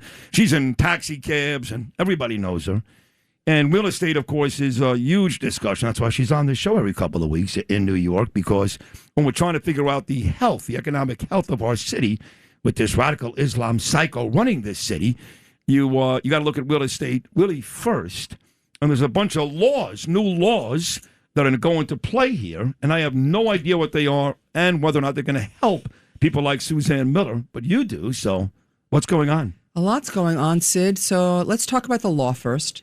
So the pied à terre, did I say that right? Yes, that is the second home tax. Pied à terre, do you yes. speak French? No, but a little bit. I understand a little bit. I can tell you do, yeah. So it was a proposal. Now it went into law, and they shoved in new things at the last minute. It was supposed to be homes above $5 million. Now it's up to $1 million. So any home, that secondary home. Now let's talk about what a secondary home is. If you live someplace else and you want to be in New York 3 days a week, and you're just keeping it empty, it's for your own personal use, that's a second home. And you're going to be taxed. And here are the taxes on that. Even on $1 million home? Even on $1 million home. That's it's not much. It's listen, every home is, a studio in New York is $1 million. Right. So we're talking about $1 to $3 million, 4% annually. And it starts July. It starts next month. They threw this in for next month. So it's from 1 to 3. So if you have a home that's 1.1 million, because it's over the 1 million, it's still 4%. That's going to affect every single home in pretty much all the condos in New York. So this is Mamdani and the governor, Kathy Hochul. And the governor. Okay. Yeah, I'm surprised you have not spoken about this. I've been all over the news all weekend about this. No. So it's 1 to 3 million, 4%. 3 to 5 million, 4.5%. No, excuse me, 3 to 5 million, 5.25%. Right. And then 5 million and up, 6.5%. Ah, come on. So we're talking huge, in addition to your regular real estate taxes, this is another tax. So now their reason for this that they're saying, first of all, they want to raise this $500 million really quick. And they're saying that the whole tax situation in New York, the way we tax, the way assessed values, are not done like other states, which there is some validity to that. So if you buy in Florida or you buy someplace else, you're taxed on what the purchase price was. Here you're taxed on what the potential rent is. So they don't say, okay, Sid, you bought in this building across the street and your next door neighbor paid $1 million. That's the comp for your apartment. They say, we think that this apartment's renting for this amount, and that's where they're going to get their rents, their taxes, which is completely outdated. You could have an apartment that's been the same tenant for 30 years, or you could have just renovated it. Right. They don't take into consideration any factors that will change the rental amount. So they are just, it's antiquated. So this is their way to cash grab. So for the first this is only a 2-year program. After the 2 years, they're going to go to phase 2. And phase 2 is they're going to reassess all of the apartments based now on what they think the comparable sales will be. And we're talking now, people bought an apartment thinking that their taxes were one thing, and now it's going to go up by tremendous amount, and that's forever. But what's the backlash? So let's say I've got that second home, and it's worth $2 million, so I'm getting screwed. Now I want to sell it. Can I? I mean, what is the buyer's market out there now for these types of homes? Before I talk about that, I want to say that I think you're going to see a lot of appraisals come in under $1 million. The appraisal business is going to be the hottest new business in New York because, and I want to see the legal funds. Who's going to pay for this? So everybody's going to say, I wasn't there, my sister was there, my cat was there. Right. Because as long as if somebody's using it, doesn't qualify. What it really does, Sid, is it takes away the potential of people wanting to be in New York. It takes away the excitement. If I have a lot of money and I want to have a place in New York, it's cachet. New York, Paris, Palm Beach. You're going to take New York out of the equation. And now. why would the governor and or the mayor care about how much time I spend in my apartment or my home that I own anyway? Well, because these people don't vote. It's a way to get money quickly. These people don't vote. If your second home, you played the game, so you left New York. Now they're screwing you. This is exactly what they're doing. And I see just even this week, many more people looking to sell than buy. And I think this is the nail in the coffin. You are seeing that? Absolutely. I think this is going to be, it's a tremendous amount of money. It's $40,000 a month on a $1.4 million apartment, in addition to my regular taxes. That's a lot of money. $40,000 a year. Sorry. But the question then becomes, how does it become an attractive buy if people are looking to unload it and get the hell out of here? What's going to happen, Sid, is just going to be a reset. It's just prices are going to come down to make up for this. People will always want to be in New York.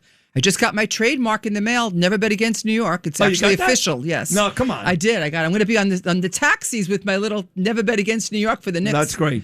So that's great. Yeah. I would say with the NBA Finals, that makes sense. I'm not Yes. sure about the real estate market yet or the economy, but I like the Knicks in that role. Trying it for a month. Right.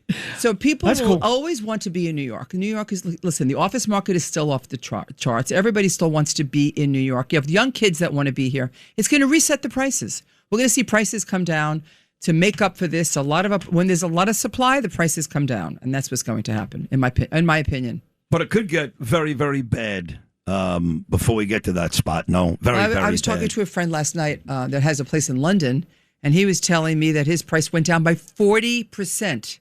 The market in London, 40%. Well, they're like us. So I am seeing some handwriting on the wall that we're going to see a big correction here. And I think that these politicians are just doing this because they don't care about the people that don't vote. So what about this other nonsense that the mayor talked about last week? This one's unbelievable. That for bad tenants, I know there are bad tenants, okay? I'm not stupid. I lived in apartments before where the heat didn't work for a couple of days. Things don't work, okay? And good luck trying to find the superintendent because he's high somewhere in the park.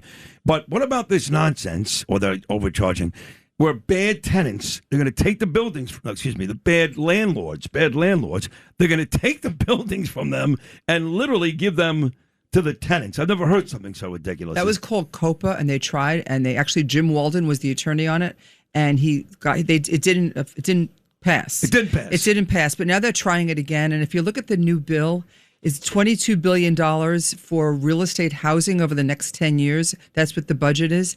And they want to take 25% of that to their own housing. So their NYCHA housing, which is 277,000 apartments, 7,000 are empty. The other are, you wouldn't even want to walk on the street where it is. So bad. And they want, rather than giving it to private developers and fixing it and so what's happened, Sid, and I said this all weekend on the news, is there are about 50,000, I think there's more like 100,000 landlords, like you just talked about, that cannot afford to put their apartments on the market, because if they have a tenant that's been in their apartment for 30 years, how much is it going to cost to renovate that apartment? And today's cost of goods, cost of construction, cost of copper, nails, everything, it's going to be probably $60,000. Just a kitchen is $20,000. You know what the rent increase could be for that? $300 a month. That's a lot.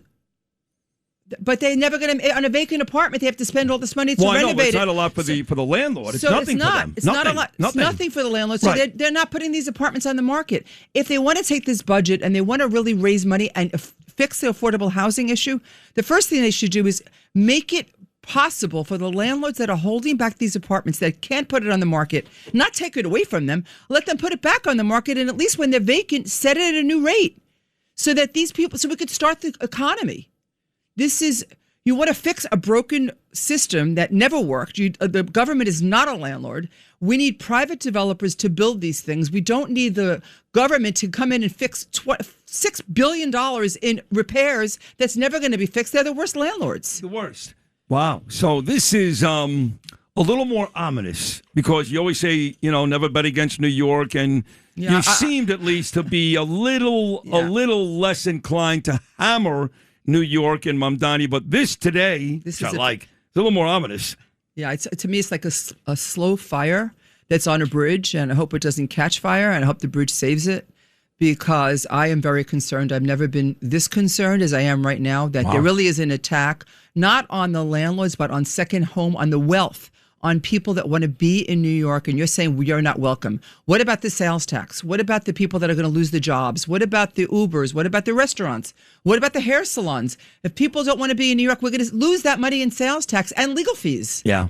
So it's just a cash grab. He's pandering to his audience, and Hochul went right with it. And I'm on your show now saying how I feel, and I'm really upset about this. I can tell. No, you're great. We love that. We want an honest Suzanne Miller. Yeah, I'm honest. We know you love New York. You got the tag and all that. Yeah. So on the way out, are you nervous, because you're very successful, because you're great at your job? I mean, look, you just reeled off, numbers and stuff. I have no idea. Are you nervous about your position? Or do you feel like, look, like you said, they still want to be here. I'm going to rent. I'm going to sell. Well, where are you as a real estate person? Personally, I'm an investor. I have lots of properties in New York. And if I look, and I spoke to my accountant yesterday, I can't sell. Because you pay 50% if you sell, and you got to buy something else. It's not so easy to get out of apartments in New York. So that is the issue. The optimistic thing for me is that the office market is doing so well And as long as the people are still here, and as long as the businessmen are still here because they have to work here, they need a place to live. They need a place to live. Right. So this is going to take us through. What really frightens me is we have another 4 years of this. That'll be the end. God. I think we can survive this for 3 years. And that's it. That's it. So the commercial side, Corey's side, they got to be doing very, very They're well, doing right? very well, particularly the luxury market. They are. Now, the retail's doing horrendous, but that's all over the country because of what's the economy. You need toothpaste to go online. They lock up the toothpaste, but not the criminals in America. What a wonderful place. And then if they lock it up, I just told a story yesterday. I was in CVS. I needed mouthwash. I was there for 30 minutes. I mean, I know the person was on the aisle right next to me. They never come over. You ring the bell, you ring the bell, you ring the bell. I haven't been in a drugstore in 2 years. Is that right? I don't. Only you in the Hamptons. Amazon. Well, Amazon or I go in the I would not walk into one of these drugstores. Never. Killed. Well, you were great today, and you're back often now because you are great. And this is an important segment because you're right. I didn't cover a lot of this, and this is very important to the economy of New York. You know, we could talk about the Jew stuff all day long, but he's killing us on a whole bunch of different levels, and this one especially. So enjoy your weekend in the Hamptons. Excellent job, Suzanne. Thank you, Sid. Always great to be here. Great to have you. Suzanne Miller, folks. Check her out every week. Her podcast is great. The Miller Report. Forget about Dennis Miller. We got Suzanne Miller. Thanks for listening to Sid and Friends in the Morning. You can hear Sid and Friends in the Morning weekday mornings at 6. If you like the podcast, share it with your friends and listen anytime at WABCRadio.com and download the WABC Radio app. Hit that subscribe button on all major podcast platforms. Plus, follow WABC on social on Instagram, TikTok, Facebook, and X. See you next time for a new episode so you never have to wonder. What the heck is going on here?